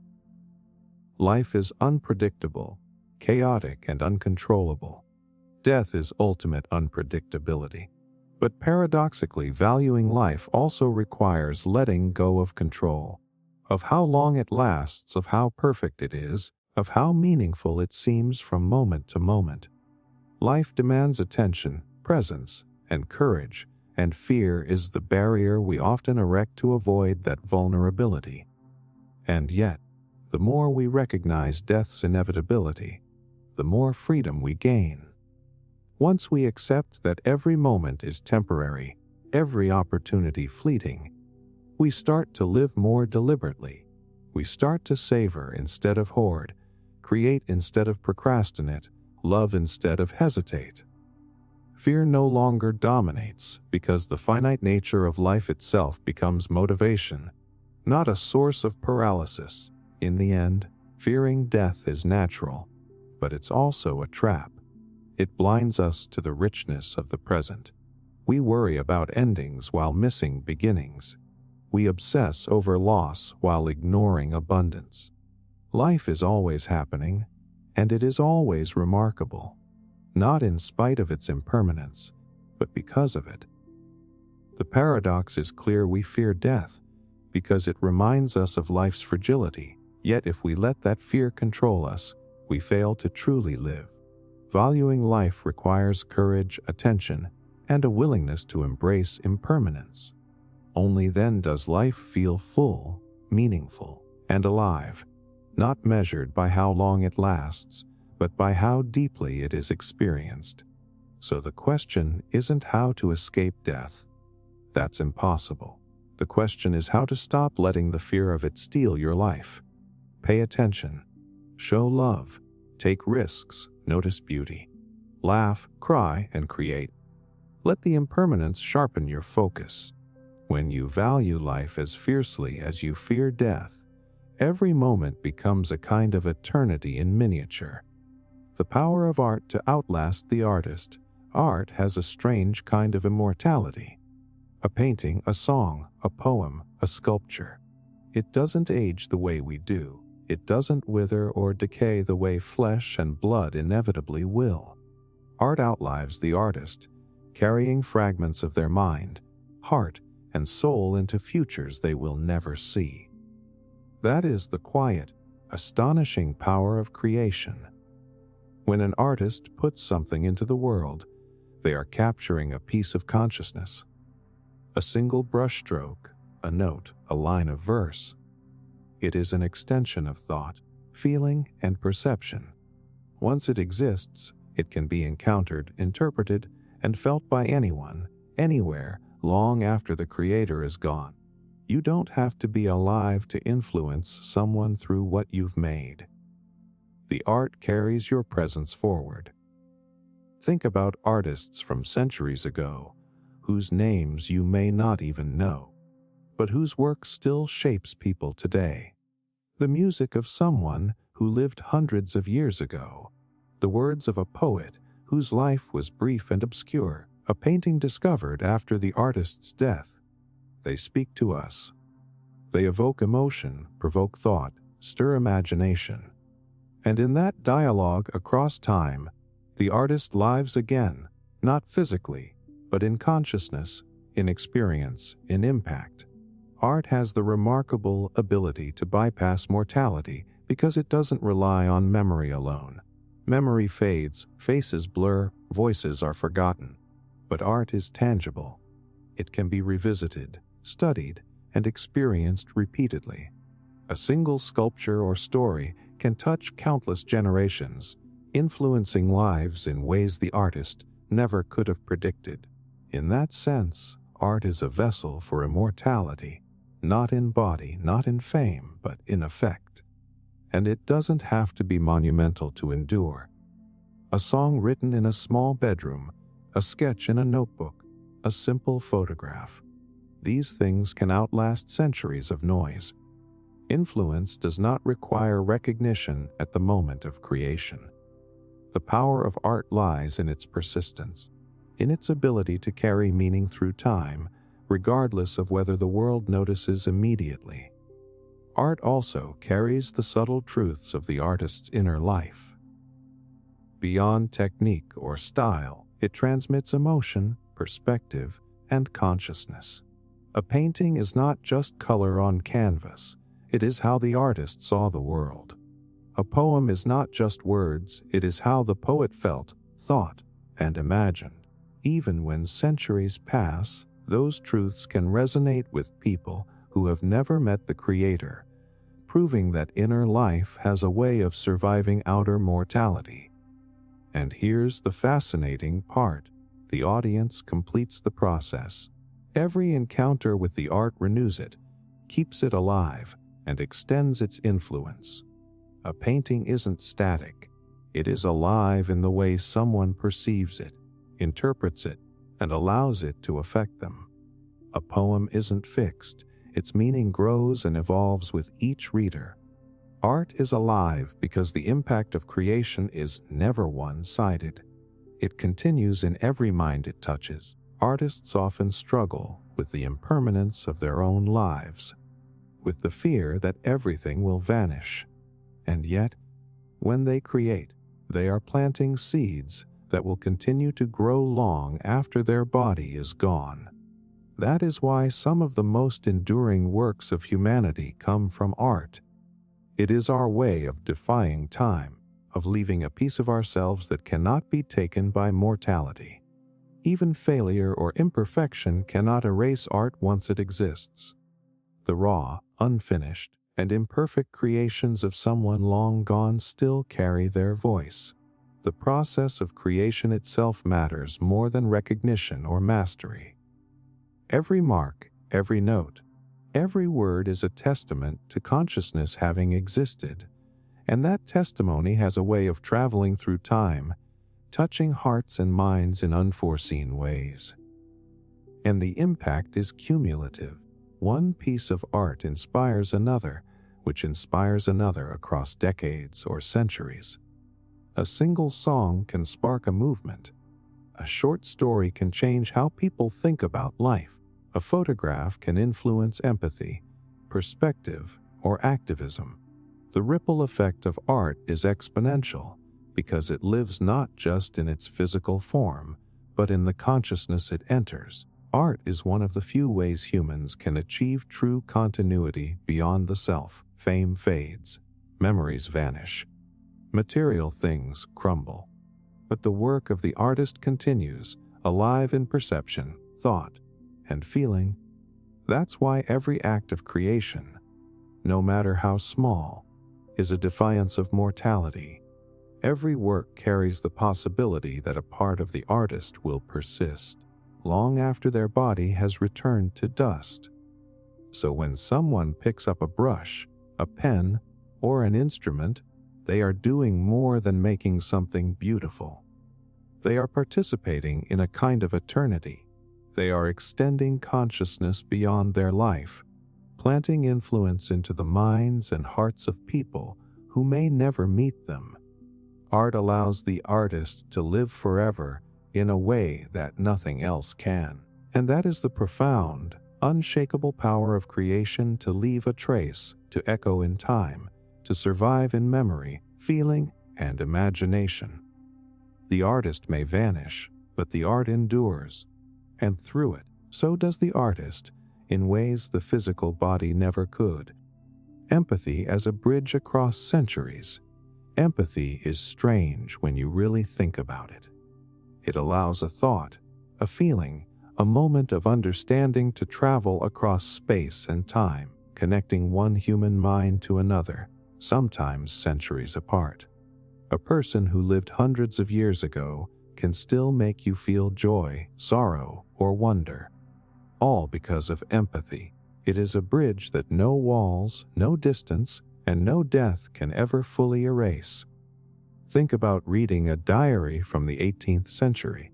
The handwriting is shaky, the language unfamiliar, yet somehow you understand the longing, the fear, the love contained in those pages. The person is long gone, their body returned to the earth, their world vanished, and yet you feel them. That is empathy at work. Their inner life reaches across centuries and touches your consciousness in a way that is vivid, intimate, and human. Art, literature, and letters exist precisely because of this bridge. A poem written in a candlelit room hundreds of years ago can make your chest tighten today. A painting created in isolation can make you see the world differently. Empathy is the invisible thread that carries consciousness across time. It allows the experiences, struggles, and joys of someone who no longer exists to influence you, shape you, and linger in your mind. What's remarkable is how effortless it can be. We often take for granted the subtle ways we step into someone else's mind. A single sentence, a line of dialogue, a fleeting description can trigger an emotional response so profound that you momentarily forget the distance between your life and theirs. That moment, brief, almost imperceptible, is a crossing of centuries, a connection that death cannot sever. And this bridge is not just poetic, it is profoundly human. Empathy allows knowledge, wisdom, and experience to persist beyond a single lifetime. Histories, memoirs, philosophical texts, and even novels survive because humans are capable of stepping into another's experience and feeling it as their own. That survival is not physical, it is emotional and mental. Through empathy, ideas and experiences gain life beyond their origin. Even small, ordinary acts of writing or storytelling can create this bridge. A letter to a friend, a journal tucked away in an attic, a simple anecdote shared in passing. These carry fragments of inner life that can resonate hundreds of years later. You don't need fame or genius, you only need authenticity. Genuine human emotion transcends circumstance and era because it taps into the universal capacity for empathy. Empathy also allows lessons to persist. Consider historical tragedies, acts of courage, or moments of profound insight. Without the ability to feel what others felt, their experiences remain abstract. With empathy, we inhabit their perspective, we absorb their warnings and inspirations, and we pass them forward. The bridge across centuries is not just about feeling, it is about learning, adapting, and evolving as a species. There is a humility embedded in this realization. Someone long dead can still influence your thoughts, shape your morality, or inspire action. Their voice, captured in writing, art, or memory, continues to resonate, a reminder that human experience is bigger than any single lifespan. And the beauty is that you too contribute to this bridge. Every thought you write down, every story you share, every act of honesty or vulnerability extends the chain of empathy forward. Your inner life can reach someone who will never meet you, someone living decades or centuries from now. Empathy is also a kind of immortality. We cannot escape death, yet through empathy, the essence of our consciousness, our fears, joys, insights, and truths can persist. Even if our names vanish, the emotional truths we express continue. Every time someone reads, listens, or feels what we once felt, our life reverberates across time. We live on in understanding, connection, and shared humanity, and that is what makes empathy so powerful and so rare. It is the invisible bridge connecting past and present, self and other, life and afterlife. Through it, someone long gone can still comfort, teach, challenge, and inspire. It transforms isolation into connection, mortality into continuity, and fleeting experience into enduring influence. To live fully is to recognize the potential of empathy. Every act of openness, of emotional honesty, of storytelling becomes a thread in that bridge. The moment you share your inner life, you are reaching across space and time, contributing to a chain of understanding that may outlast your physical existence. Empathy is not abstract, it is the force that allows humans to survive, not just biologically, but emotionally and spiritually, through the centuries. And every time you feel what another felt, every time you step into their consciousness, you are walking across that bridge, connecting, learning, and living beyond your own lifespan. Centuries may separate us from those who came before, but empathy closes that gap. It allows their lives to touch ours, and ours to touch the future. In a way, empathy is the closest thing to eternity. We can experience a chain of feeling and understanding that no passage of time can break. The weight of words we never said. We carry words inside us all the time.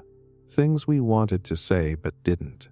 Things we held back out of fear, shame, pride, or uncertainty. And those unsaid words don't vanish. They linger, shaping the way we feel, the way others perceive us, and the way the world unfolds around us.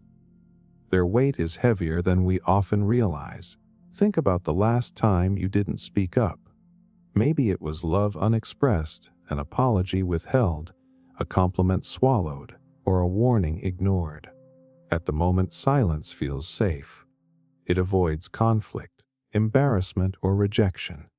But over time, silence accumulates into something you carry with you, often unconsciously. The unspoken words press on your mind, affect your behavior, and even shape your relationships. They are invisible, yet persistent. And the astonishing thing is that these unsaid words ripple beyond us. Every time we hold back, we shape someone else's reality without intending to. A friend never told they mattered may feel invisible. A parent never told they were appreciated may feel unloved. A colleague never warned may stumble where guidance could have prevented it. We cannot always see the impact of our silence, but it exists, quietly influencing the lives of others. There's a dual tragedy in this. 1, we rob others of truths they need to hear. 2, we rob ourselves of release. Speaking is a form of presence. It bridges gaps, heals wounds, and affirms existence. When words go unsaid, part of ourselves is withheld from the world. We carry that fragment in a suspended state, neither fully alive in expression nor fully gone. It weighs on our consciousness, often without our awareness. Psychologists note that unexpressed emotions can linger as stress, anxiety, and regret. That mental weight is a physical burden on the mind and body. But beyond the personal toll, the unsaid creates missed opportunity for connection, growth, understanding, and love. Time moves relentlessly, and the chance to speak these words may never come back. Every moment of hesitation adds to the ledger of what was never shared.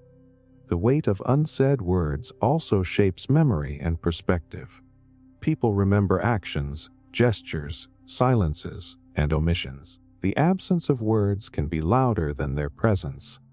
A silent goodbye may haunt longer than a shouted argument. A withheld, "I love you," may echo more deeply than a casual greeting. In that sense, silence carries power equal to speech, but it is a power often wielded unconsciously. Imagine how life could change if we paid attention to this. Every day, every interaction offers opportunities to release words, to affirm, apologize, encourage, challenge, and connect. The risk is discomfort, but the reward is clarity, freedom, and deeper relationships. Speaking reduces the weight we carry while giving others the chance to grow, heal, and understand us. And here's a quiet truth: unsaid words don't disappear even after death. Letters never written, confessions never made, advice never given. They haunt the imagination of those left behind. The curiosity, the regret, the wonder about what could have been said becomes part of their memory of us. Silence persists as a ghost, influencing perceptions and emotions long after we're gone. There's also an existential layer to this weight. Words are the primary way we project ourselves into the world. They carry identity, intent, and consciousness. When words are withheld, a piece of us remains trapped inside, unrealized. Life is finite, and the chance to express ourselves fully is limited. Every unsaid word is a fragment of potential influence and connection that is lost forever. And yet, this is not a condemnation. It is a call to awareness. The weight of unspoken words is heavy precisely because we underestimate their power. To notice it is to recognize that life is a series of interactions that matter, that even small expressions can ripple outward in unforeseen ways. Speaking becomes an act of courage and generosity, a way of releasing the pressure we carry while touching the lives of others. The lesson is subtle but profound. Your words matter more than you think. The ones you say shape reality, and the ones you withhold linger in ways you cannot measure. Every conversation avoided, every truth ignored, every affection unspoken, they accumulate into the silent gravity of a life half expressed. So pay attention to what you hold back. Notice the moments when words rise inside you and hesitate at the edge. Speak when it matters, even if imperfectly. Even the smallest articulation, a simple thank you, a brief apology, a short confession, releases a weight that otherwise lingers indefinitely. Because the words we never say don't disappear. They hover, they echo, they shape lives, and they define the spaces between us. And the heaviest burdens we carry are often not the tragedies we endure, but the silences we keep, the stories we tell ourselves to survive. We all tell ourselves stories. They start quietly, almost unconsciously, a narrative we spin to make sense of the chaos around us. Life is messy, unpredictable, unfair, and frightening. Without stories, the randomness would be unbearable. The stories we tell ourselves are not always true. Sometimes they are comforting, sometimes delusional, sometimes harsh, but they are always necessary. They are how we survive. Think about the simplest version of this. When something bad happens, you reinterpret it in a way that allows you to keep moving. You might tell yourself that a failure was a lesson, a heartbreak a test, a loss a redirection. Whether or not the story is accurate, it provides a framework that allows you to function, to act, to breathe. Without it, despair could overwhelm you. The narrative becomes the scaffolding that holds your mind together. And it doesn't stop there. Every day we layer stories on top of stories. We explain the world to ourselves, why people behave as they do, why life seems unfair, why we are the way we are. We construct identities. The person I am, the person I must be, the person I hope to become. All through story. Our memory itself is a kind of storytelling, selective and interpretive. We remember events not as they happened, but as we've framed them to make sense of who we are. Some of these stories are empowering. They tell us we can overcome, that we have meaning, that our lives have purpose. Others are limiting, convincing us that we are not enough, that we will always fail, that life is against us. The fascinating part is that both types serve a function. Limiting stories, painful as they are, can protect us from risk, disappointment, or danger. They are flawed survival mechanisms, imperfect tools shaped by fear and experience. Psychologists call this cognitive framing. Humans don't just process events, we interpret them through mental narratives. Trauma, grief, and stress are all filtered through stories we tell ourselves. A soldier returning from battle, a survivor of abuse, someone facing devastating loss. Their mind creates stories that allow them to keep going, even if the story is not entirely accurate. Survival depends on interpretation. Truth is secondary to functionality, and this applies to identity as well. Think about the story you tell yourself about who you are. It influences your choices, your confidence, your relationships. Some narratives lift you up, others weigh you down. But all are attempts to create continuity in a life that is inherently unpredictable. You need a sense of coherence, a sense that your life is a story with meaning, even if the plot twists are cruel or absurd. The power of storytelling extends beyond individuals. Cultures, communities, and societies survive on shared narratives. Myths, religious texts, national histories. They are all stories that help people endure uncertainty, danger, and mortality. The stories justify, inspire, and protect. Without them, we would struggle to make sense of suffering or even ordinary existence. We need stories to contextualize experience and to locate ourselves within it. Here's the paradox. The stories we tell ourselves are often illusions, yet they are more real than facts when it comes to survival. They shape emotion, decision-making, and resilience. A comforting lie, a reframed tragedy, a hopeful interpretation. These are not deceptions, they are lifelines. The stories allow us to continue, to act, to love, to hope. Without them, life would feel unmanageable, and the remarkable thing is that these stories are mutable. They are under our control, even if imperfectly. We can challenge them, rewrite them, or reinforce them. A narrative that once protected us may later limit us. A story that was once necessary for survival may no longer serve growth. Conscious reflection allows us to edit the scripts we live by, to choose which narratives will carry us forward. The stories we tell ourselves are also how we leave traces in the world. When we share our experiences, we pass on survival scripts to others. Advice, memoirs, letters, and art are extensions of personal storytelling that help people endure. We become guides across the chaos, offering narratives that make the world comprehensible for those who come after us. And ultimately, these stories are what connect us to meaning. Life is unpredictable and finite. Death is inevitable. Suffering is unavoidable.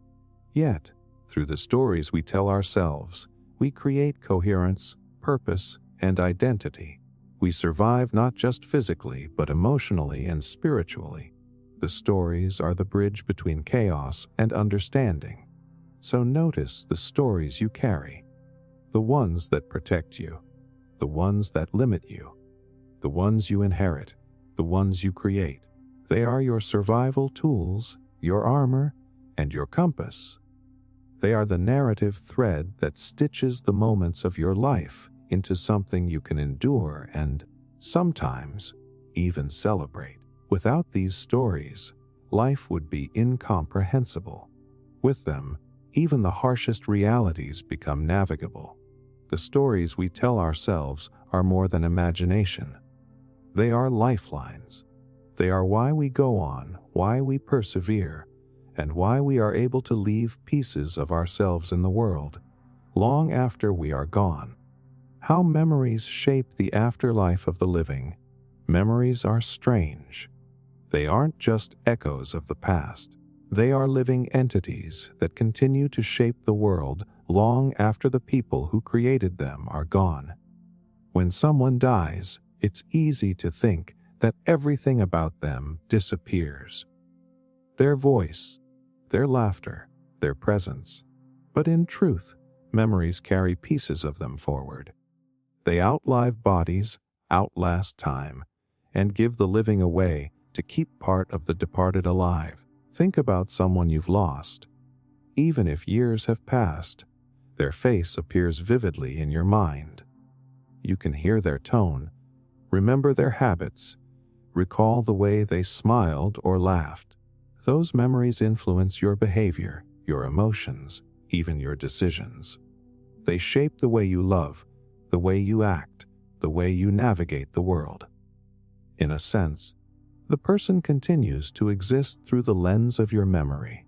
And memories are not static. They evolve, twist, and shift as we revisit them. A moment from childhood can take on new meaning decades later. A piece of advice once ignored can feel urgent in hindsight. Every recollection is filtered through the present, reinterpreted, reshaped, and re-experienced. In this way, memories are not just remnants of the past. They are active forces, continually affecting the living. There's also a communal aspect. Shared memories connect groups of people, even generations. Families pass stories from parent to child. Communities preserve histories. Cultures uphold traditions. The life of someone who has died continues through these narratives, sometimes in ways that exceed the person's own awareness. One small act of kindness, one fleeting conversation, can echo in countless lives through the power of memory, and the weight of memory is profound. Memories carry both joy and pain. Grief, nostalgia, regret, and love, all are preserved in the living. A single memory can bring laughter or tears decades after the moment occurred. Memories allow the dead to influence the living, not through presence but through the emotional and psychological traces they leave behind. Even mundane moments matter. A teacher's encouragement, a stranger's smile, a parent's gentle warning. These ordinary interactions survive because someone remembers them. They ripple outward, shaping future thoughts, decisions, and behaviors. In that sense, no life is truly small. The memories we hold and transmit give meaning to experiences that might otherwise vanish entirely. Interestingly, the way we remember someone also shapes our own life. A memory can inspire courage, inform choices, or provide a moral compass. You might carry a deceased loved one's resilience, humor, or values into your own actions, creating an invisible dialogue between the living and the dead. In that way, memory acts as both bridge and inheritance, connecting past and present, shaping the living long after the original life has ended. And memory is selective. We remember what mattered, what moved us, what affected us deeply. That selectivity gives some experiences power and allows others to fade. But the experiences that survive continue to mold us, teaching lessons, evoking emotions, and shaping our perceptions of the world. The afterlife of the living is, in large part, the afterlife of the memories they carry. There's also a paradox here.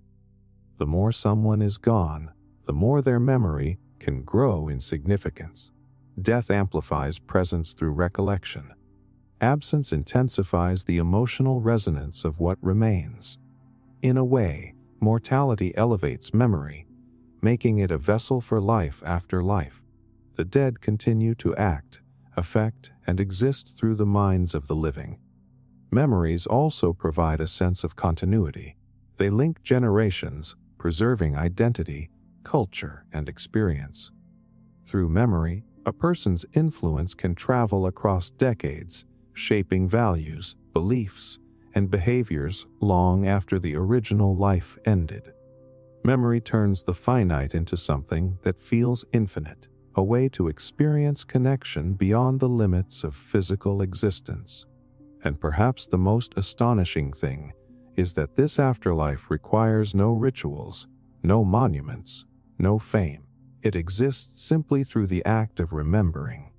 Every time you recall a conversation, a laugh, a lesson, or a gesture, you keep that person alive.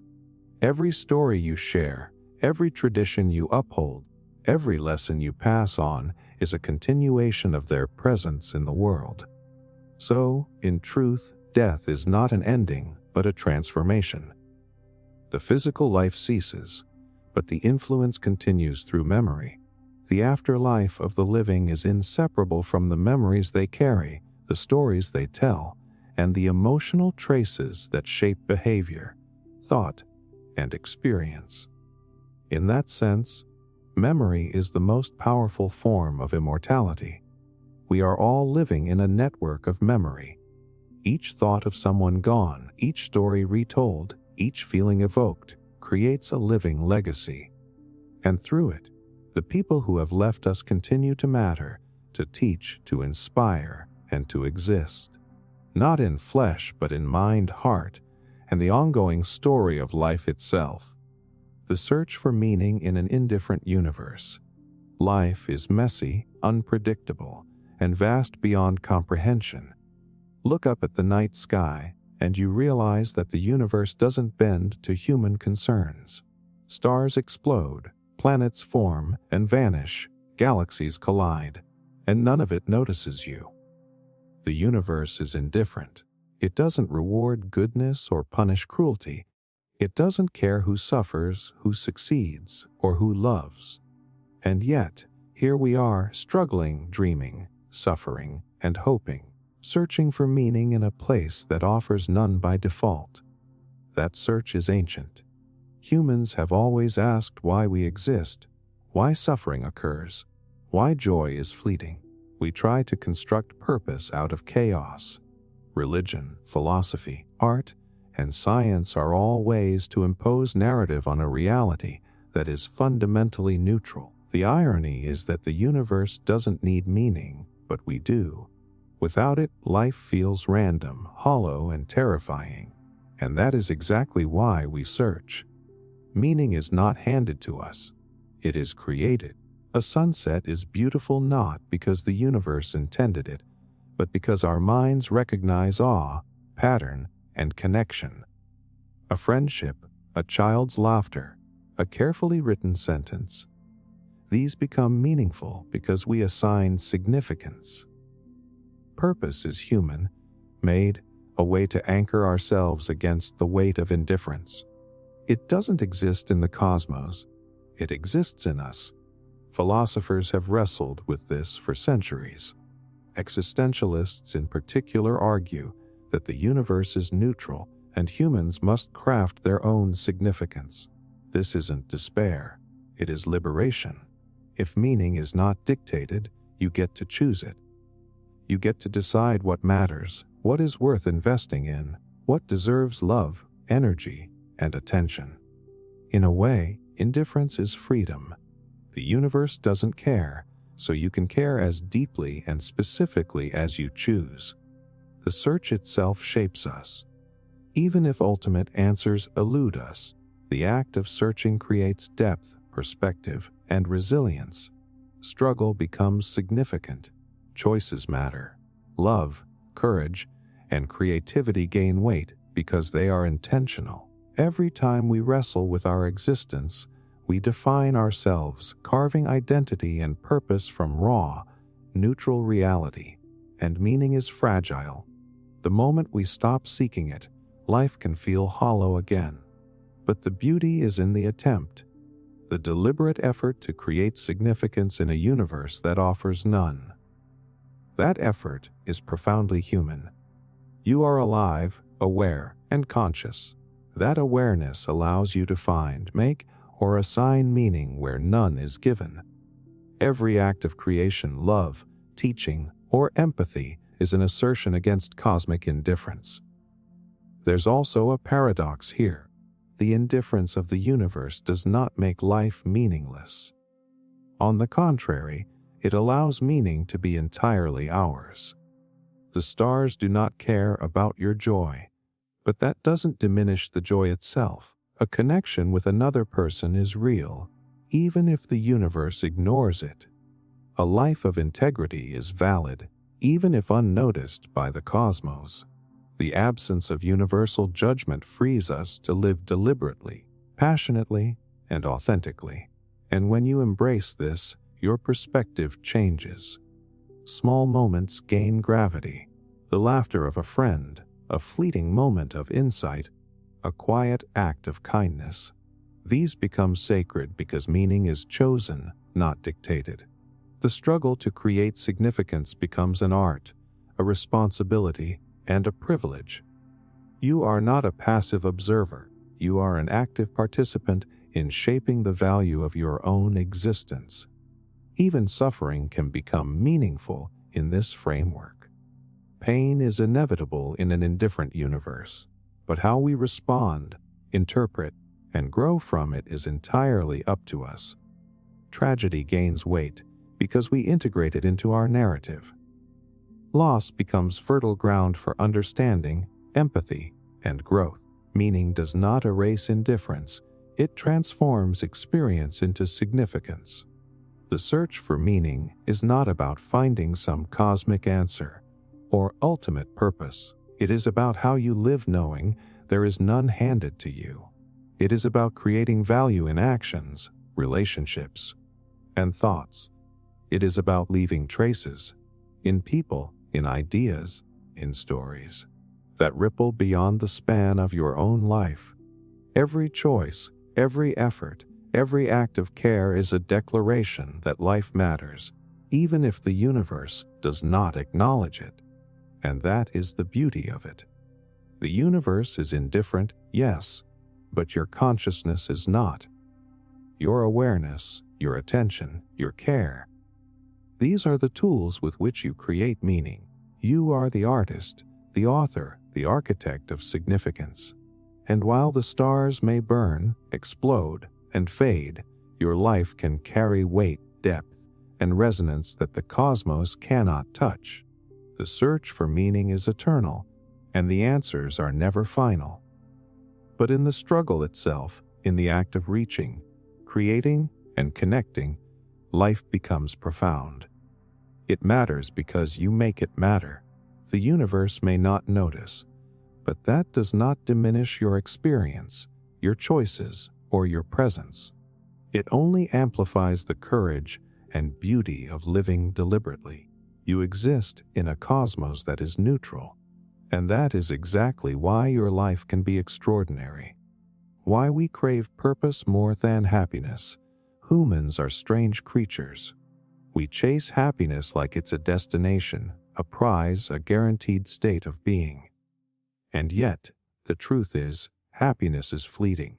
It comes in bursts, small glimpses of pleasure, satisfaction, or relief. It is never permanent. Purpose, on the other hand, is enduring. It is a thread that weaves through chaos, uncertainty, and suffering. And deep down, we crave that thread far more than we crave transient happiness. Think about moments in your life that felt meaningful. Helping someone in need, finishing a challenging project, teaching, creating, or defending something you believe in. Those moments leave a lasting impression. They may not have been comfortable or easy, and they may not have produced smiles or pleasure in the immediate sense, but they resonate. They echo long after the moment has passed. That resonance, the sense that your life mattered, outweighs the fleeting highs of pure happiness.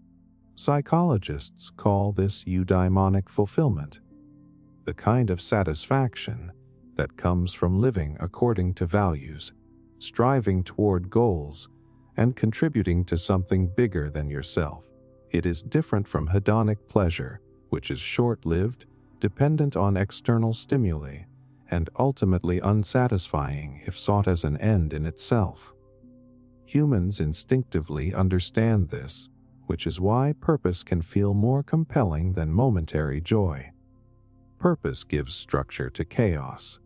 Life is unpredictable, often unfair, and filled with suffering. Happiness alone cannot anchor us in the face of loss, failure, or uncertainty. Purpose, however, gives meaning to struggle. It transforms suffering into growth, setbacks into lessons, and effort into significance.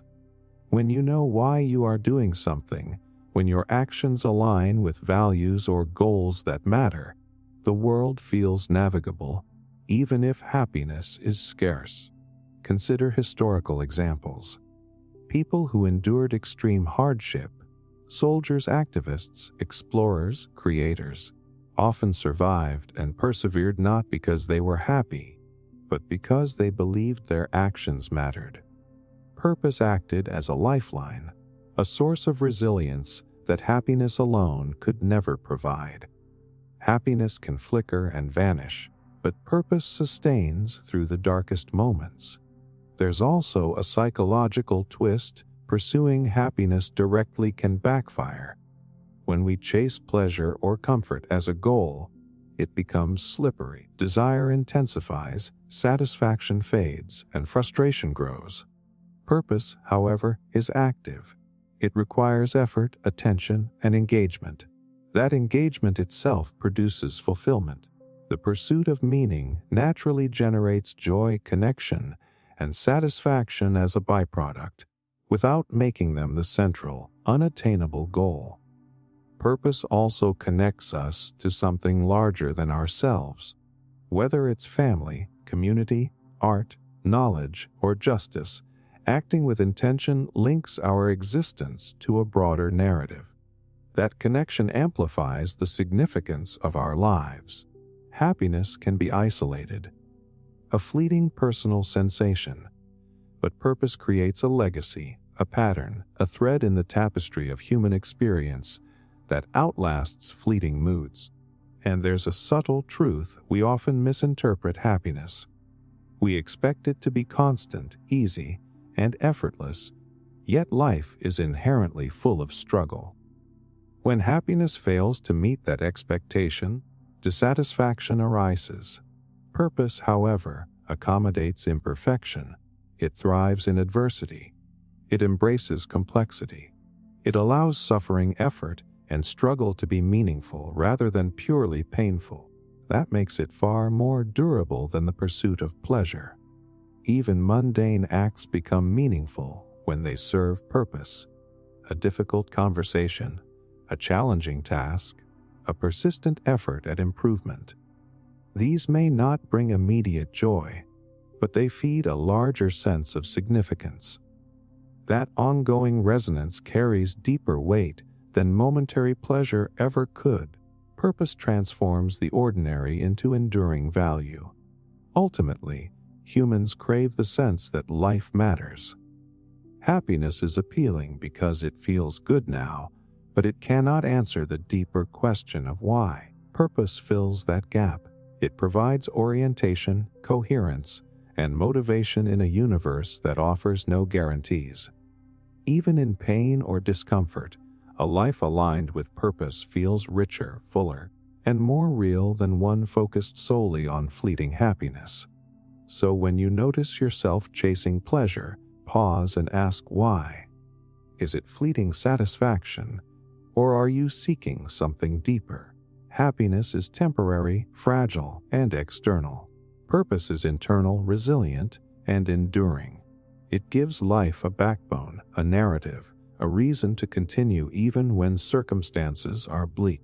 And that is why we crave it far more than happiness itself. Happiness may feel like the prize, but purpose is the path, the compass, and the reason we keep walking. It is what turns survival into life, effort into legacy, and existence into something that echoes long after the moment has passed. Purpose is why humans endure, thrive, and create meaning in a universe that gives none for free. Becoming the thought that outlives you. Ideas are strange. They don't die the way we do. You can speak them, write them, or create them, and suddenly they exist outside of your body, outside of your lifespan, traveling in ways you can't control. A thought can outlive the person who conceived it, reaching minds decades, centuries, or millennia later, becoming that thought, leaving a trace of consciousness that persists, is the closest thing to immortality that exists. It begins small, one insight, one perspective, one reflection shared with someone else. At the moment, it might feel insignificant. A passing conversation, a line in a journal, a brief idea in a meeting. And yet, that idea has the power to seed change.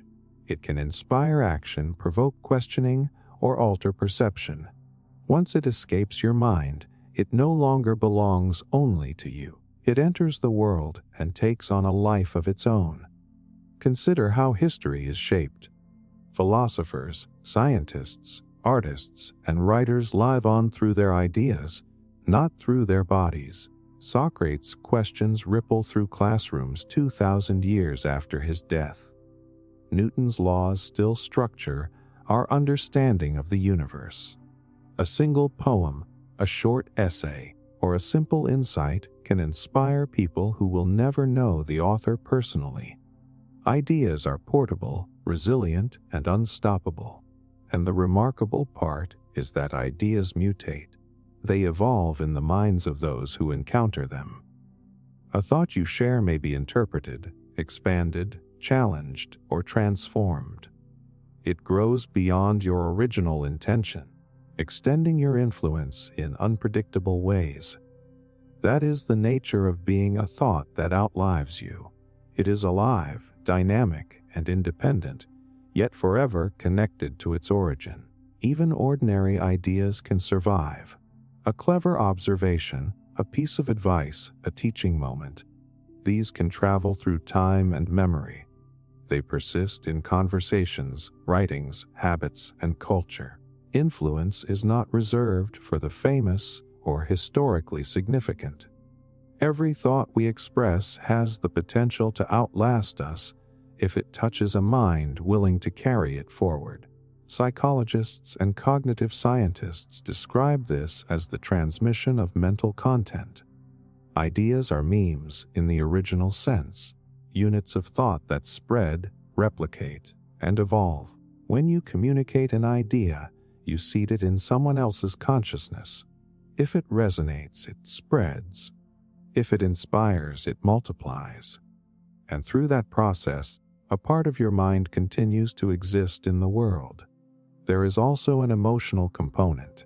Ideas carry not just facts or observations, but values, perspectives, and emotion. A thought can make someone feel seen, understood, or challenged. It can ignite courage, curiosity, or creativity. In that way, ideas are not merely intellectual, they are a form of living energy, capable of influencing hearts and minds long after their creator is gone. And here's the most humbling truth: you are capable of becoming a thought that outlives you right now. Every time you teach, write, advise, inspire, or simply share your perspective, you are planting seeds.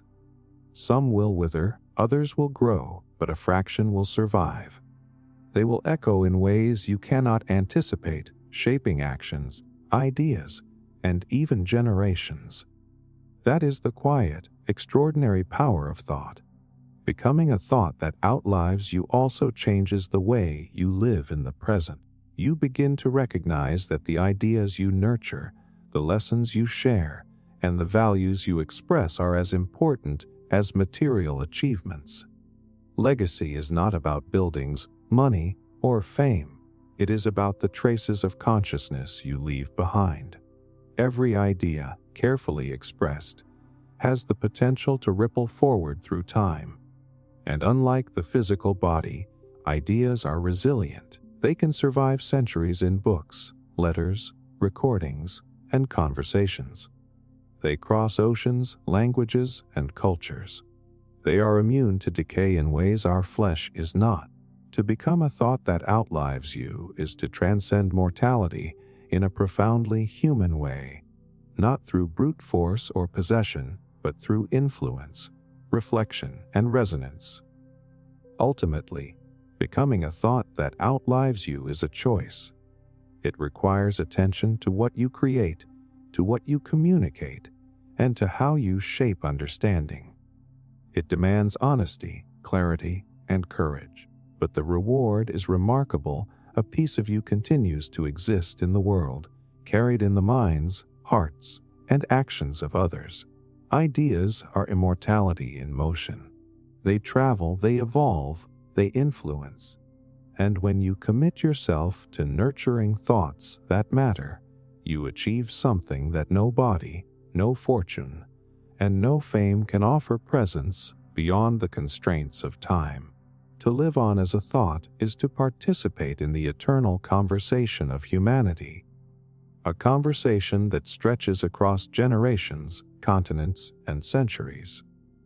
Your body will vanish, your possessions will decay, but a thought, once released into the world, can continue endlessly shaping minds and hearts long after you are gone. The quiet power of regret. Regret is a strange companion. It creeps in quietly, often unnoticed, but once it settles, it lingers. Unlike fear, which propels action, or guilt, which demands restitution, regret is reflective. It is the mind revisiting choices, opportunities missed, words unsaid, paths not taken. And though it can sting, it also carries an unexpected power, a subtle, quiet force that shapes who we are, how we live, and how we impact the world. We all know the feeling: a decision you didn't make, a conversation you avoided, a risk you shied away from. At first, it may feel like nothing more than a shadow, easy to dismiss. But over time, regret takes shape. It teaches without preaching, reminding you of what matters and what doesn't. Unlike immediate pain, its lessons are slow, patient, insistent. It forces introspection, a reckoning with the choices that define you. Regret is honest. It exposes the truth of our desires, values, and priorities. When we regret, we confront the gap between what we wanted and what we actually did. It shines a light on our own shortcomings, fears, and hesitations. And while that confrontation can be uncomfortable, it is also profoundly clarifying. Regret doesn't lie. It tells us where we strayed, where we compromised, and where we ignored the quiet urgencies of life. There's also a generative side to regret. It has the power to influence behavior in ways fear or guilt cannot. Fear often immobilizes, guilt can trap us in the past. But regret, when acknowledged, can inspire change. It makes us more mindful of our choices, more attentive to opportunities, and more deliberate in how we treat others. The awareness of past inaction can motivate present action, turning what could have been a lingering shadow into a guide for living. Consider the idea that regret is a measure of authenticity. We rarely regret the mundane or the safe. We regret the things that mattered. The love we didn't express, the risks we didn't take, the truth we withheld. In that sense, regret signals what was meaningful, revealing the contours of a life that wanted to be lived more fully. It is a compass pointing toward the values and desires that define us, even if we ignored them at the time. Regret also connects us to others. When we feel regret over how we treated someone, it deepens empathy. We understand the weight of absence, the consequences of neglect, the impact of words left unsaid. It is a bridge between experience and insight, offering a chance to reconcile, repair, or simply be more conscious in the future. In this way, regret is relational. It not only teaches about ourselves, but about how we navigate the lives of others. And yet, its power is subtle. Regret is not about punishment, it is about awareness. It does not demand action, though it can inspire it. It does not define us, though it shapes us. It is quiet because it works over time, influencing behavior and perspective gradually, often without fanfare. It lingers in the background, a gentle pressure molding our choices and priorities. There's also a paradoxical comfort in regret. While painful, it confirms that we have cared, that we have acted, or at least had the opportunity to act. A life without regret is often a life without risk, without depth, without investment. Regret is proof that we engaged, that we felt, that we confronted the choices that mattered. It is a mark of being alive, fully human, and aware of consequence.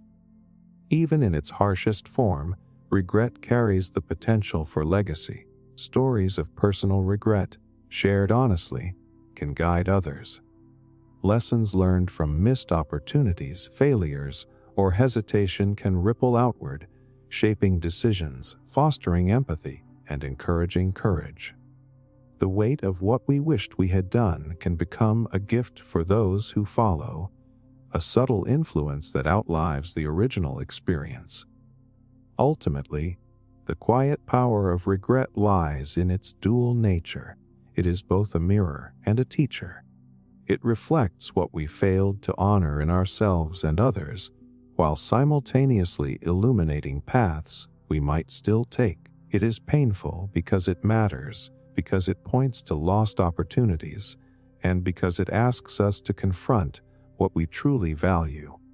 But it is powerful because it never forgets, never judges, and never abandons the chance to shape how we live. Regret reminds us that life is finite, that choices carry weight, and that the spaces we leave empty can haunt us as much as the actions we take. It is a silent force, subtle but persistent, teaching clarity, empathy, and intentionality. And when we listen carefully, regret does not merely whisper of loss. It whispers of possibility. It is in that whisper that we find its quiet power. The timeless present, escaping the trap of someday. Someday is a dangerous word. We say it all the time, as if the future is guaranteed and infinite. Someday I'll travel, someday I'll create, someday I'll apologize, someday I'll take the leap. Someday becomes a trap because it shifts life away from the only moment we truly have, now.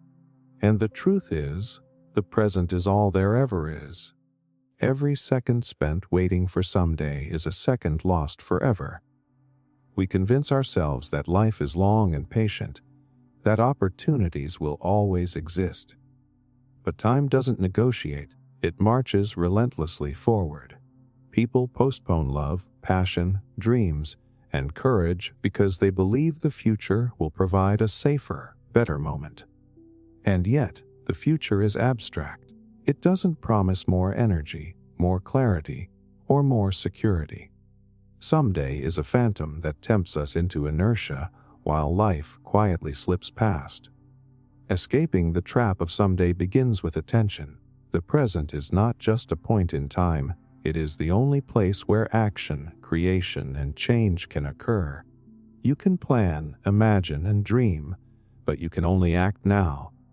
Every decision, every word, every effort happens in the present.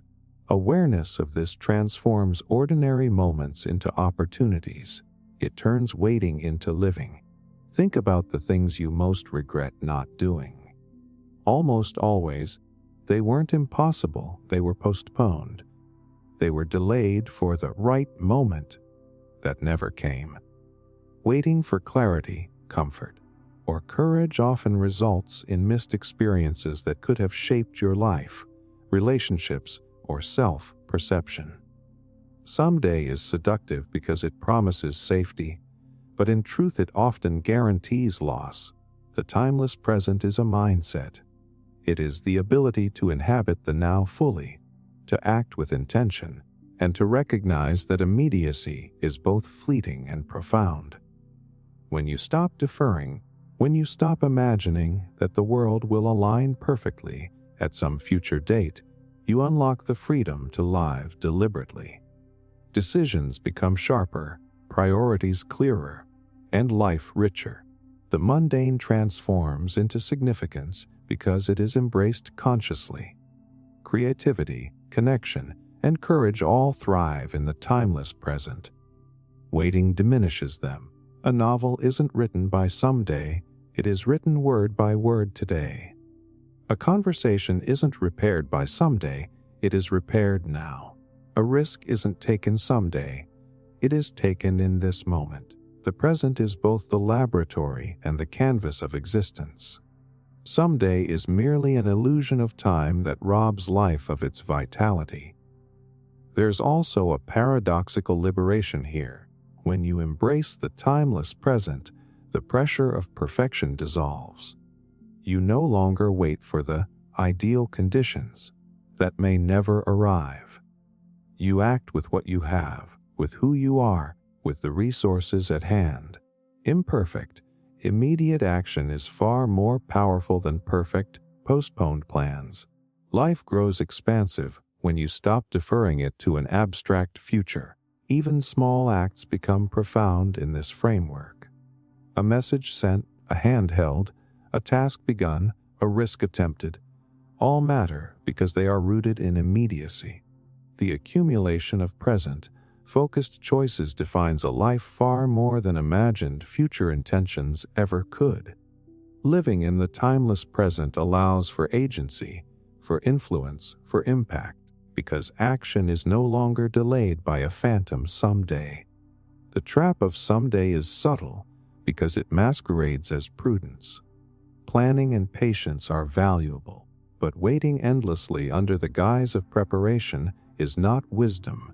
It is avoidance. Life is always imperfect. Circumstances are never ideal. And the person you are today is all you have to work with. Recognizing that truth is both frightening and liberating. It compels engagement, effort, and presence. And here's the most vital insight.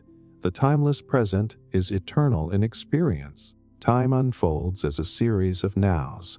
Each one is both fleeting and lasting in the sense that it is the only place where influence, love, creation, and courage exist.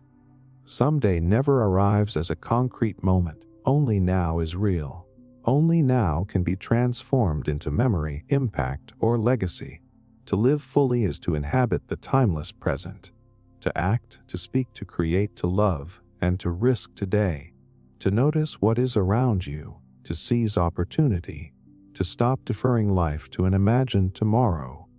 The timeless present is not about ignoring planning. It is about escaping the illusion that life waits. It is about recognizing that the now is all we ever truly have and embracing it completely. Someday may whisper, promising a better moment, but only now is alive. Only now carries power. Only now can be remembered. Escape the trap, inhabit the timeless present, and let your life unfold without delay, fully and intentionally, in the only moment that matters. How time heals nothing but changes everything. Time is often called a healer. People say it will make pain easier to bear, that wounds will fade, that loss will eventually feel distant. And yet, if you look closely, time heals nothing. Nothing disappears. Grief, mistakes, heartbreak, regret. They do not vanish. They linger in memory, in habit, in the way we see the world. What time does is something different. It changes everything. When something painful happens, the immediate experience is raw, overwhelming, and all-consuming. You feel as though the moment will never pass, as though the ache is permanent. And in that sense, time does not heal. It cannot erase the event, retract the words spoken, undo the betrayal, or resurrect what was lost. The past remains fixed, immutable, indifferent to your desire for relief. What time does do is alter perspective. As days, months, and years pass, the intensity of emotions shifts. Memory distorts. Details fade. We forget the exact sound of a voice, the sharpness of an insult, or the specific circumstances of an event. What once seemed unbearable becomes less immediate. It is not gone, it is reframed, filtered through experience, reflection, and adaptation. Time changes the lens through which we view our pain, and in changing that lens, everything changes. We learn to live with loss rather than through it. We integrate mistakes into our identity instead of being defined by them. We grow into the grief rather than being consumed by it. Time allows context, understanding, and acceptance to seep in, even while the original wound remains. The rawness is dulled, but the impact endures in a transformed form. Consider love lost. The heartbreak is acute at first. The nights are long, the emptiness profound. Months later, you may still remember the person, but the memory no longer pierces.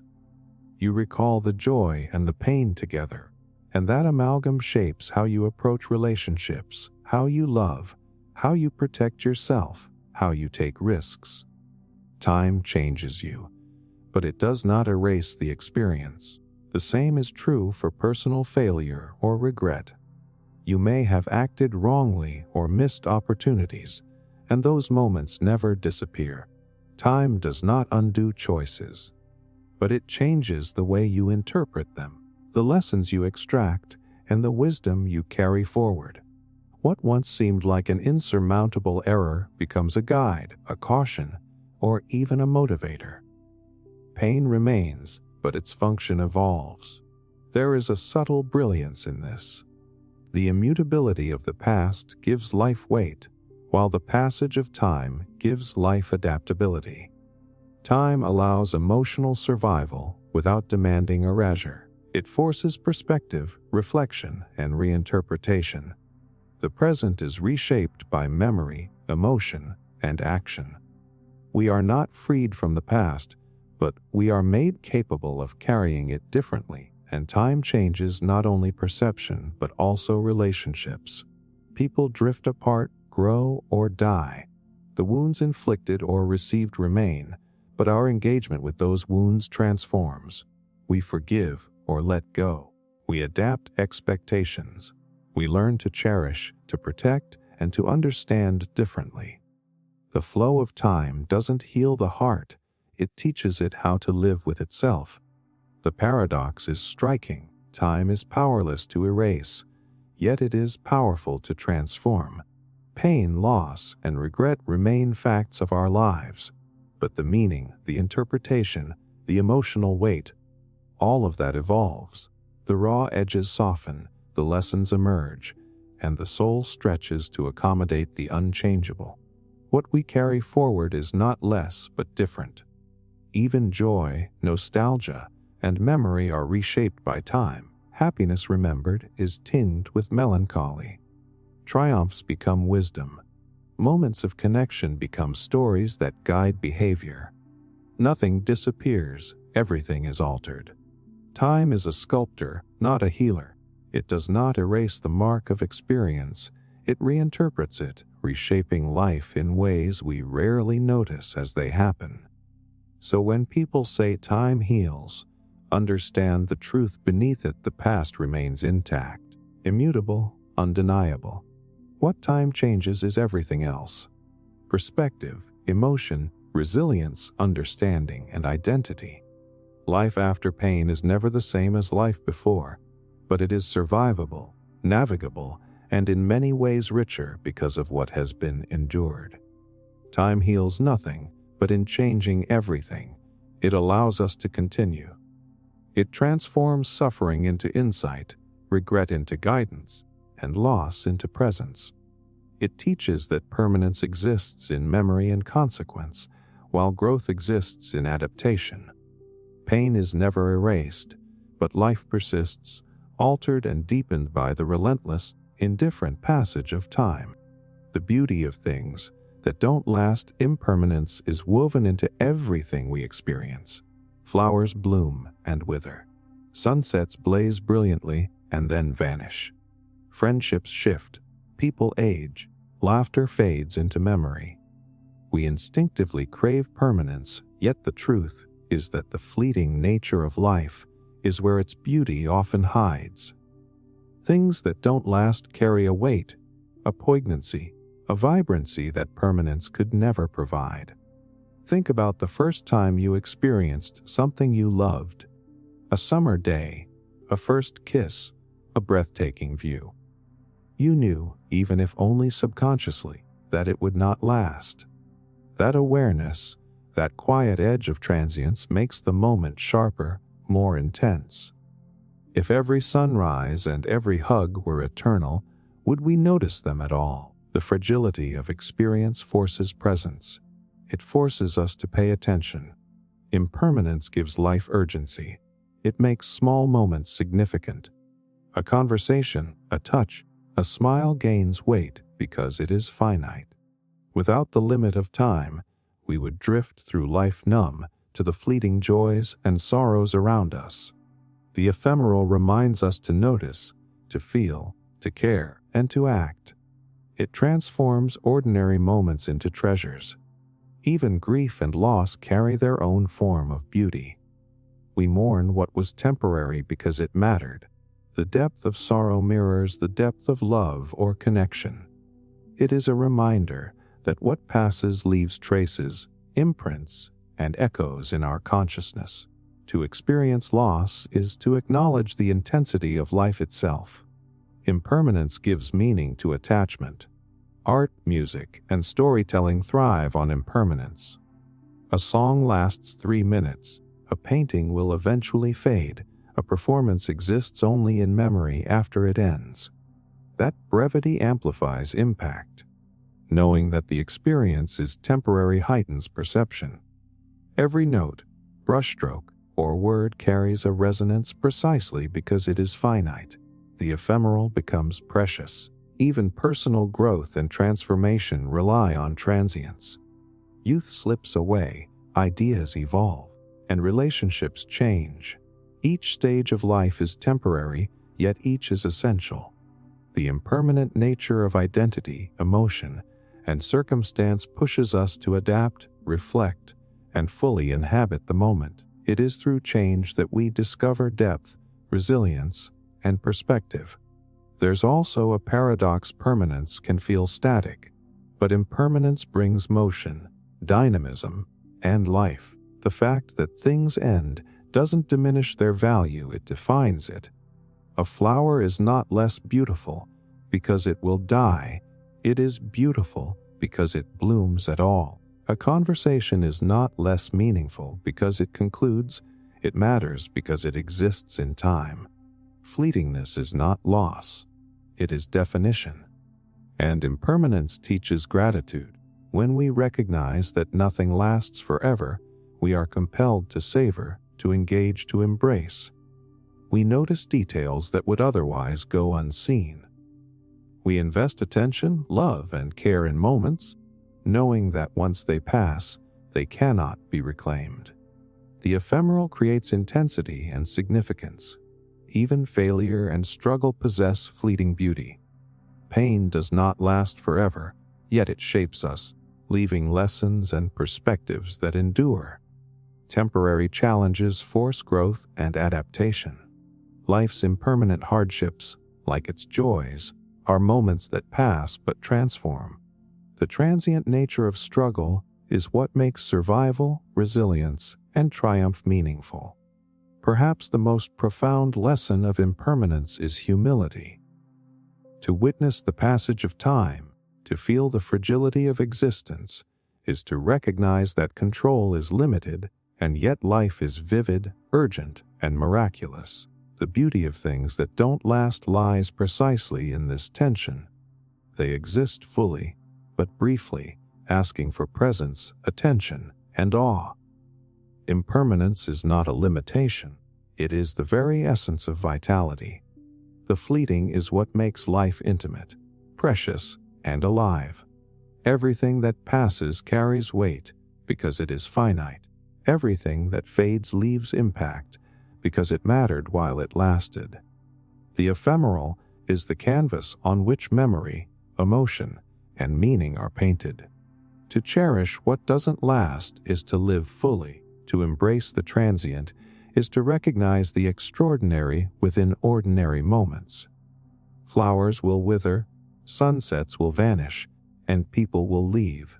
But in their fleeting existence, they teach us to feel, to care, and to witness life in its purest, most poignant form.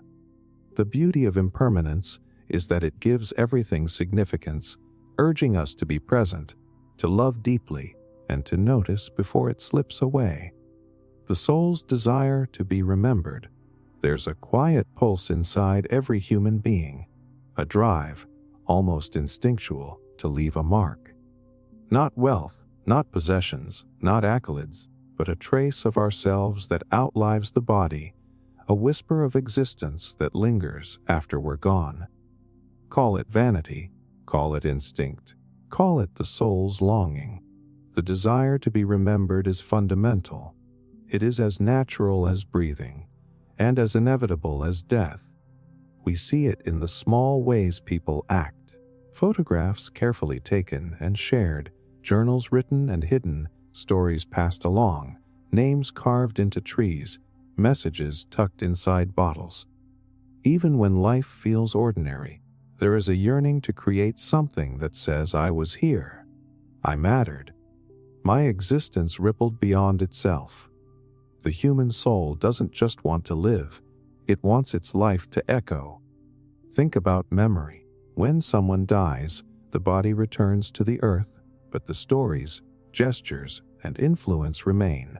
Every laugh shared, every kindness extended, every lesson taught becomes a vessel through which memory persists.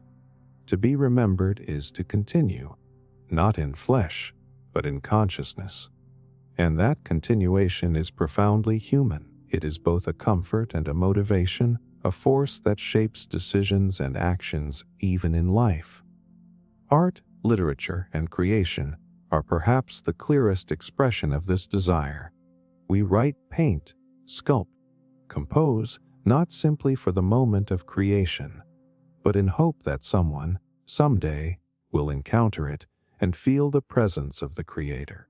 The painter imagines eyes that will linger on their work centuries later. The writer imagines minds that will grasp their thoughts long after the words were penned. Every act of creation is a bid for remembrance. Even relationships carry this impulse. Parents guide children, teachers inspire students, friends leave indelible impressions on one another. We instinctively pass pieces of ourselves forward, seeking continuity through the lives of others. The soul does not wish to vanish quietly, it seeks resonance. Influence is a way of persisting when the body cannot. There is also a vulnerability embedded in this longing. To desire remembrance is to confront mortality. It is to admit that life is finite and that oblivion is inevitable. Yet, paradoxically, that very acknowledgement can generate meaning. The awareness of impermanence drives us to act, to create, to invest in what endures. The soul's desire to be remembered transforms fear of death into purpose. Even ordinary lives leave traces. A neighbor's generosity, a friend's empathy, a teacher's encouragement. These small acts survive in memory, in habits learned, in values passed down. Immortality is not reserved for the famous. It is accessible to anyone who touches another consciousness in a meaningful way. To be remembered is not always grandiose. It is often simple, subtle, and profound. And memory is not passive. It requires attention, storytelling, and transmission. A life is remembered when others reflect, share, and carry forward the essence of that existence. In that sense, being remembered is relational, a co-creation between the one who lived and the ones who hold their story. The soul reaches forward, but it needs witnesses. This longing also shapes choices and priorities. We are motivated to act with integrity, to create with intention, to love with presence, because we know that what survives is often what we leave behind in memory. Every word spoken, every action taken, Every thought expressed becomes part of the ledger of remembrance. The soul is careful in life because it knows that echoes are its only form of eternity. And the beauty is that this desire is universal. Across cultures, eras, and philosophies, humans strive to be remembered. Through monuments, writing, art, or the lives they touch. It is a thread connecting humanity across time, a shared acknowledgement of mortality and the yearning to transcend it. To desire remembrance is to acknowledge impermanence while asserting significance. Ultimately, the soul's desire to be remembered is a reminder that life is meaningful precisely because it is finite. We act, create, and love in hopes that our essence will persist. We leave behind fragments of consciousness, ideas, influence, emotion, that survive in memory, shaping the living and rippling through time. To be remembered is to continue in some form beyond flesh and breath.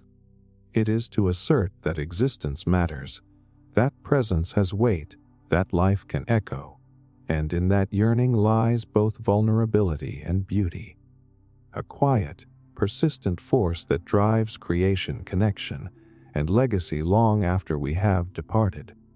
Loving without expectation or ownership, love is often misunderstood. We think it is about possession, about claiming someone's time, attention, or loyalty. We measure it with conditions, expectations, and boundaries we impose. And yet the most profound love is entirely different. It doesn't cling. It doesn't demand. It doesn't seek to own. It exists freely, quietly, and fully. A force that enriches both the giver and the receiver without asking for repayment. When we love with expectation, every interaction carries tension. We hope for reciprocation, for acknowledgement, for validation. And when it doesn't come, disappointment grows. Even affection can feel heavy, conditional, transactional. That kind of love may feel passionate or intense, but it is fragile, easily broken by unmet demands or shifting circumstances. The heart is bound by its own expectations. Loving without expectation is radically liberating. It is a choice to give fully without calculating return. You care, you support, you nurture, you celebrate, not because someone owes it to you, but because the act itself matters. Love becomes an expression of presence, attention, and intention rather than a negotiation or a scorecard. It is generous, patient, and durable because it is not contingent on external validation. Ownership is another trap. We want to keep people, to define them, to shape their choices and identity. But true love does not constrain. It respects freedom, autonomy, and individuality. It allows growth, change, and distance without diminishing its intensity. In fact, love that loosens its grip often deepens, because it is based on recognition rather than possession, on connection rather than control.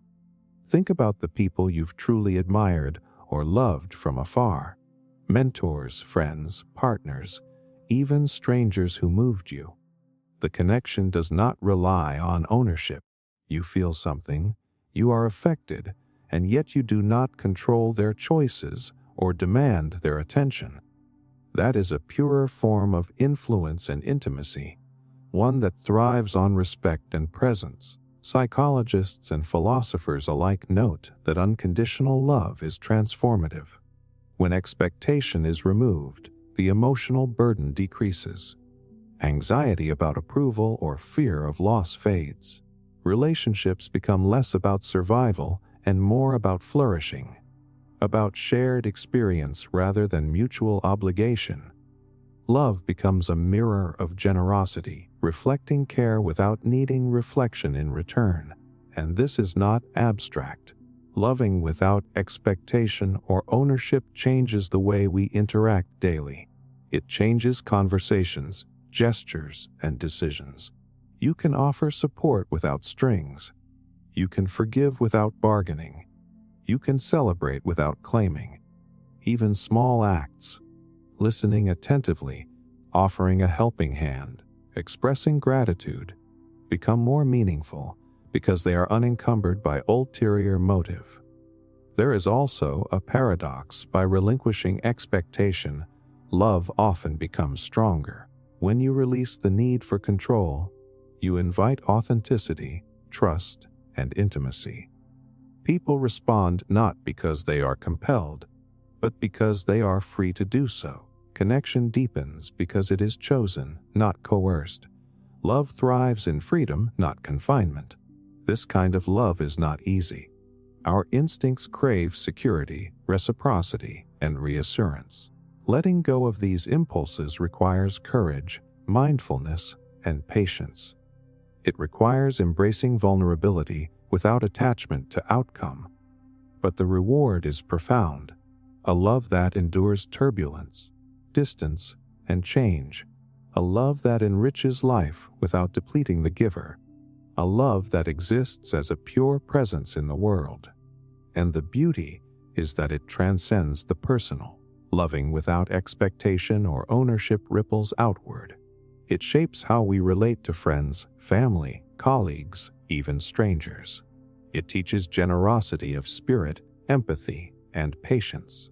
It allows connection without dependency, care without burden, and intimacy without fear. In giving love freely, we create a world where affection, support, and understanding can flourish naturally. Ultimately, the deepest love is not measured by what is returned or retained.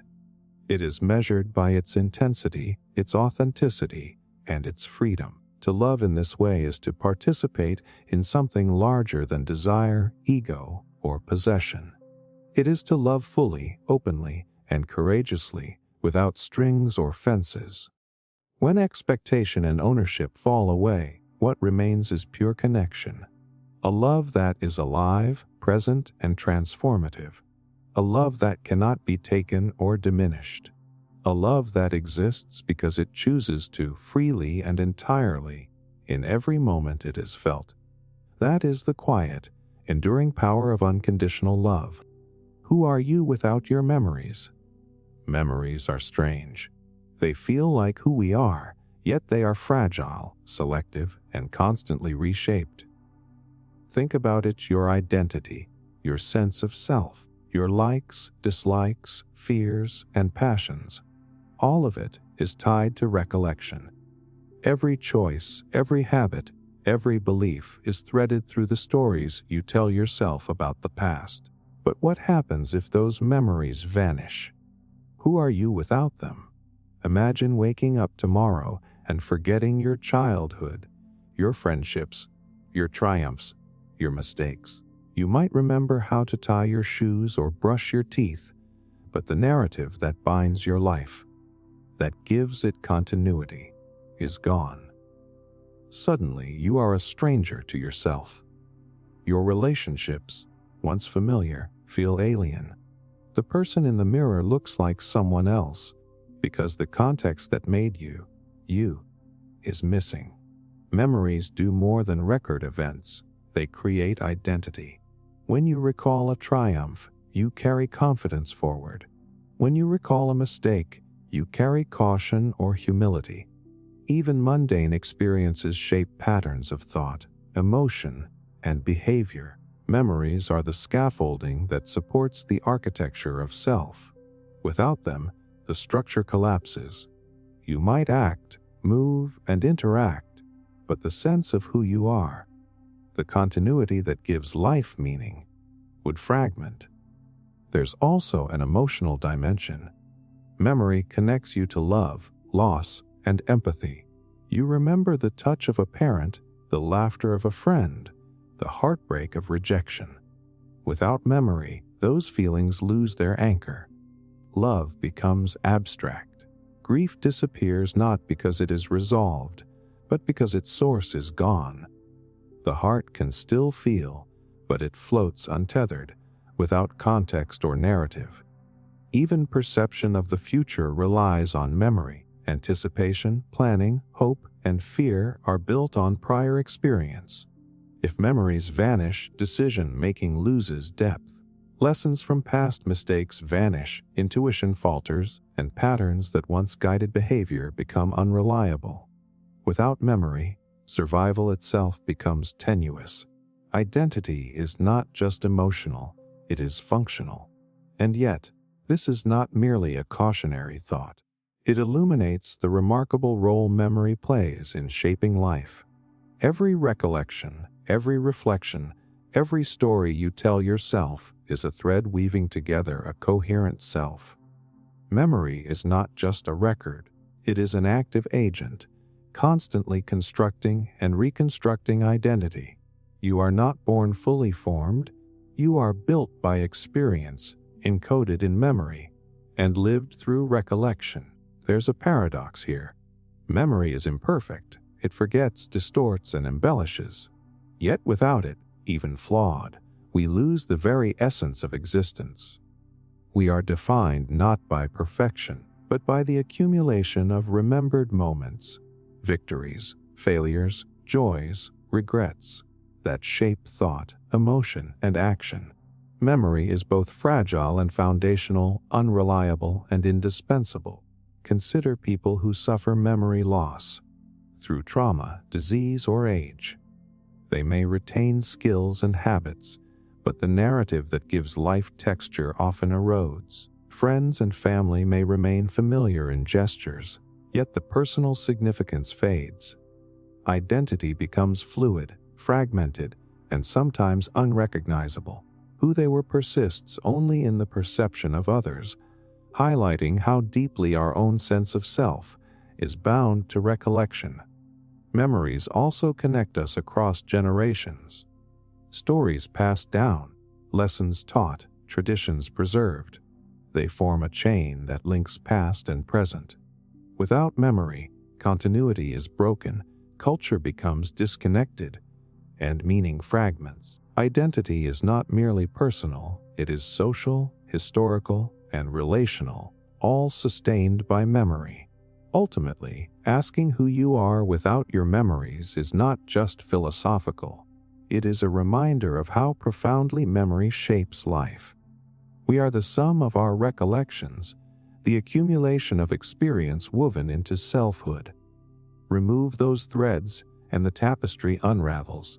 You may still breathe, speak, and act, but the narrative that makes life coherent, meaningful, and intimate, that is gone. The thought is sobering but also illuminating. Every memory you carry is a piece of identity, a building block of consciousness, a thread that anchors you to yourself and the world.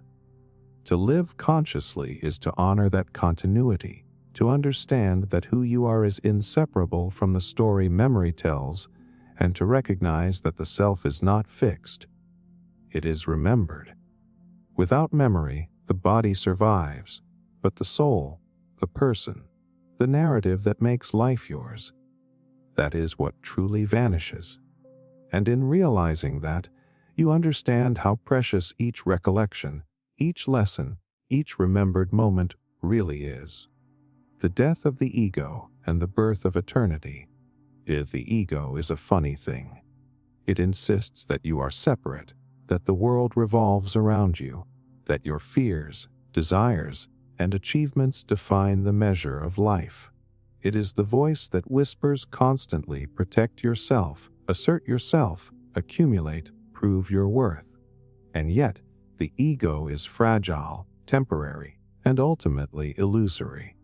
The moment it dies, whether gradually or suddenly, something extraordinary begins, the birth of eternity. You don't have to die physically to experience this. The death of the ego is internal. It is the gradual letting go of self-centeredness, the release of attachment to outcomes, identity, and recognition. When the obsession with me, mine, and now diminishes, the perspective widens. Boundaries between self and other blur. Fear of loss softens. What once seemed urgent, threatening, or monumental now seems smaller, more flexible, more transient. Ego thrives on separation. It divides the world into mine versus yours, success versus failure, superior versus inferior. It measures life by comparison, possession, and influence. But when the ego dies, these walls crumble. You begin to perceive a larger reality, one not centered on your momentary significance. Time, space, and circumstance continue without concern for you, and in surrendering the ego, you stop resisting that flow. You stop clinging to impermanent things and start noticing the eternal. And what is eternal? Not possessions, fame, or power. Eternity emerges in presence, consciousness, and connection. It is in the awareness that life is not a series of isolated victories or defeats, but a continuous unfolding in which you are a part. Ideas influence, love, and thought ripple beyond the individual self. They persist in ways the ego cannot measure or control. The death of ego allows you to touch something larger than fleeting personal significance. Think of great teachers, mystics, or creators. Many describe a dissolution of self, a surrender of personal claim to experience, as the moment they encountered timeless insight. Pain loses sting, attachment loses grip. The mind becomes a vessel for something enduring. The individual is still present, but no longer in control or in conflict with life's flow. Identity becomes participation rather than possession. This is the birth of eternity. Even ordinary life holds glimpses of this. When you care for someone without expectation, when you create art or ideas for their own sake, when you act without seeking reward or recognition, ego fades. You experience a fleeting timelessness. Moments stretch, presence deepens, and actions acquire resonance that outlasts the immediate. You are no longer just yourself. You are part of the continuum of experience, of consciousness, of life itself. There is a paradox here. Letting go of ego does not diminish life. It intensifies it. Freed from the endless striving, the comparison, the defensiveness, you notice subtle beauty, deep empathy, and authentic joy. Relationships, ideas, and experiences acquire depth precisely because they are no longer filtered through fear, pride, or desire for control. Eternity is not found in permanence, but in participation without attachment, and death itself loses its terror. The ego fears cessation because it is invested in survival, legacy, and recognition. When the ego loosens, death is reframed not as an end but as transition, continuity, or integration into the larger flow. Life is experienced as a transient spark in an ongoing current, and the sense of self expands beyond the confines of individual lifespan. Meditation, reflection, and creative immersion all provide access to this state. It does not require renunciation of life, but rather the dissolution of the need to dominate it, define it, or claim it as exclusively yours. The death of ego is less about absence and more about liberation. Liberation from limitation, fear, and the illusion of separation. And this is why eternity is born in the moment the ego dies, not in some abstract external realm, but within consciousness itself. Presence, awareness, and connection are infinite in scope. Influence persists in ways the ego cannot quantify. Thought, love, and creation ripple outward, unconstrained by personal identity. Mortality remains, but significance becomes limitless. Ultimately, the death of the ego is the threshold into timelessness. You stop clinging to the temporary, the fragile, the personal, and begin to participate in what endures. Time, memory, influence, and consciousness continue beyond the individual self. In surrendering ego, you step into eternity, not as a possession to grasp, but as a reality to inhabit.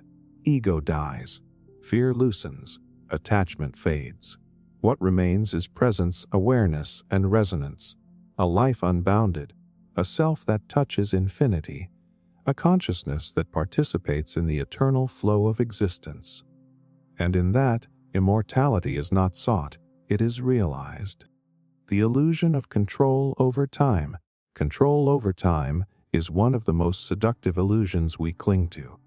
We schedule, plan, organize, and optimize as if the minutes, hours, and days were pliable, as if we could bend the flow of life to our will. And yet, no matter how detailed the plan or precise the intention, time moves forward relentlessly, indifferent to our desires. The truth is, control is a mirage. What we perceive as control is nothing more than influence over a tiny fragment, and even that fragment is fleeting. We measure our lives in calendars, alarms, deadlines, and milestones, believing that structure equals mastery. But time is not something you possess. It is experienced, moment by moment, and always slipping past your grasp.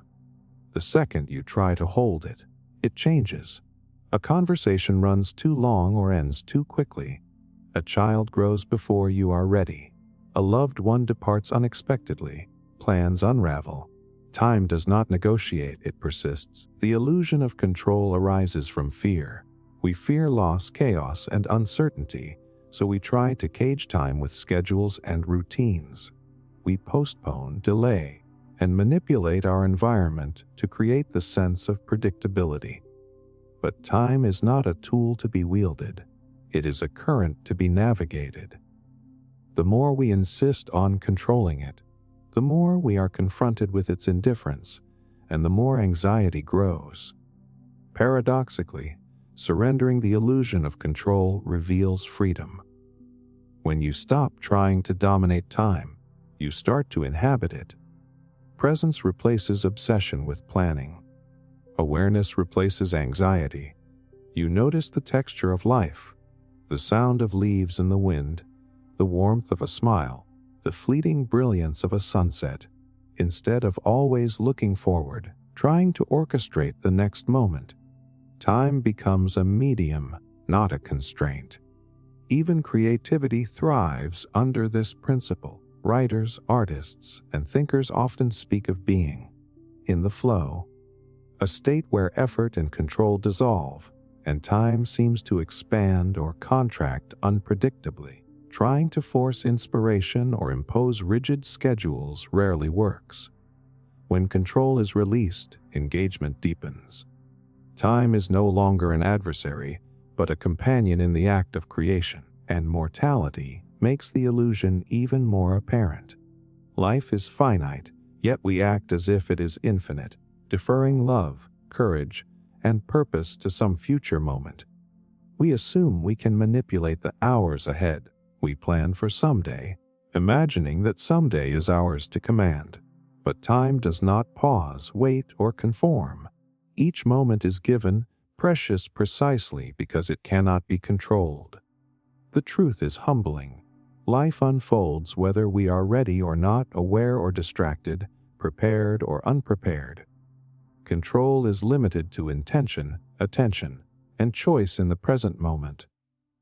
We can decide how to respond, how to act, how to feel, but we cannot dictate the passage of seconds, the arrival of events, or the unfolding of circumstance. This is the paradox. Power exists only in engagement, not domination, and there is profound beauty in this. The unpredictability of time, the impossibility of control, gives life urgency and intensity. Every moment matters precisely because it cannot be repeated or reclaimed. Spontaneity, creativity, and connection are gifts of surrender, not conquest. When control is released, life becomes richer, deeper, and more alive. Even loss teaches this lesson. Death, failure, and change arrive unbidden, reminding us that time is sovereign. No plan, no will, no mastery can prevent it. Yet, in facing that truth, we gain clarity. We learn to invest our attention where it matters, to cherish the fleeting, and to act with presence. The illusion of control fades, leaving only engagement with the reality of now. Ultimately, Trying to control time is like trying to hold water in your hand. The harder you squeeze, the faster it slips through. But if you cup it gently, with awareness and presence, you experience it fully. The temperature, the flow, the reflection. Time cannot be tamed, but it can be lived, moment by moment, fully and intentionally. The illusion of control is seductive, but it is also unnecessary. Life does not require mastery over hours, days, or years. It requires attention, presence, and courage. Time is not an adversary to fight. It is the medium in which every experience, every connection, and every act of meaning unfolds. Release control, and you discover not chaos, but life itself, vivid, immediate, and endlessly profound. The art of being forgotten. There's a strange peace hidden in the idea of being forgotten. Most of us spend our lives fighting against it, posting, performing, preserving, trying to make our existence known and remembered. We fear the quiet fade into obscurity because it feels like erasure. But what if being forgotten isn't the enemy? What if it's a form of freedom? A kind of art, a release from the constant need to matter. The truth is, no matter how loudly we live, time eventually softens our presence.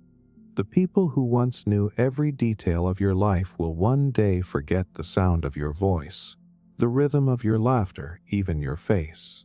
It's not cruelty, it's nature. Memory erodes, generations pass, dust gathers, and yet the world keeps moving, beautifully, indifferently. The art lies not in resisting that truth, but in learning how to live peacefully within it. We live in an age obsessed with remembrance. Every thought is archived, every image saved, every achievement displayed. We are constantly reminded to leave a legacy, to make an impact, to be unforgettable. But the more we chase permanence, the more fragile we feel, because deep down, we know it's impossible. Nothing lasts forever, and the harder we fight that, the more anxious we become. The art of being forgotten begins with acceptance. The gentle surrender to impermanence. When you stop fearing disappearance, life becomes lighter. You no longer need to document every moment to prove it happened. You stop performing for an imagined audience of the future. You start to live in the raw present, unrecorded, unfiltered, and beautifully temporary. When no one is watching, you act not to impress, but to experience. When you release the desire to be remembered, you finally begin to live honestly. And there's a strange kind of immortality in that honesty. Because even if no one remembers your name, the energy you put into the world, your kindness, your laughter, your ideas, continues to ripple quietly. It merges with everything else, influencing without ownership, persisting without recognition. Like a drop in the ocean, you disappear and yet you remain, transformed into something larger. The art of being forgotten is not about vanishing in despair.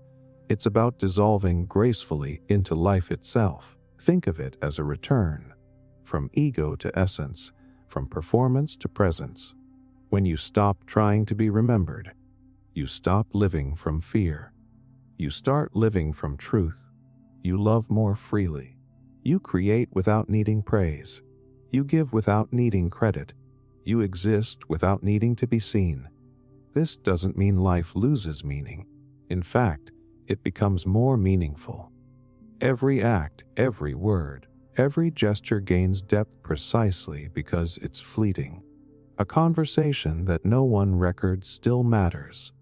A kindness no one witnesses still ripples. A moment no one remembers still shapes the world in invisible ways.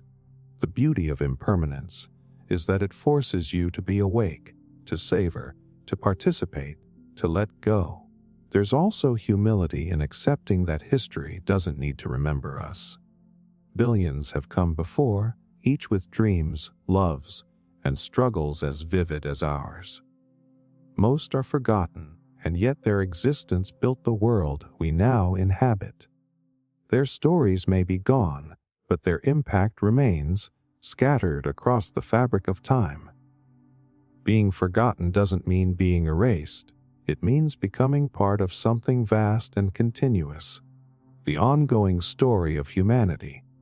To master the art of being forgotten is to stop grasping at permanence and start participating in flow.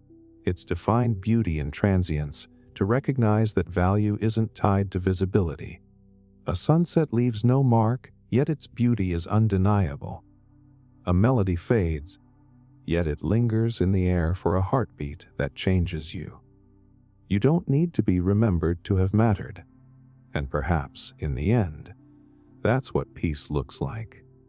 To live fully, love deeply, and then let go, knowing that forgetting is not a failure, but the natural rhythm of existence. The art of being forgotten isn't about disappearance. It's about transcendence. It's about realizing that your purpose was never to be eternal, but to be alive. Brilliantly, briefly, and completely, before returning quietly to the vastness from which you came.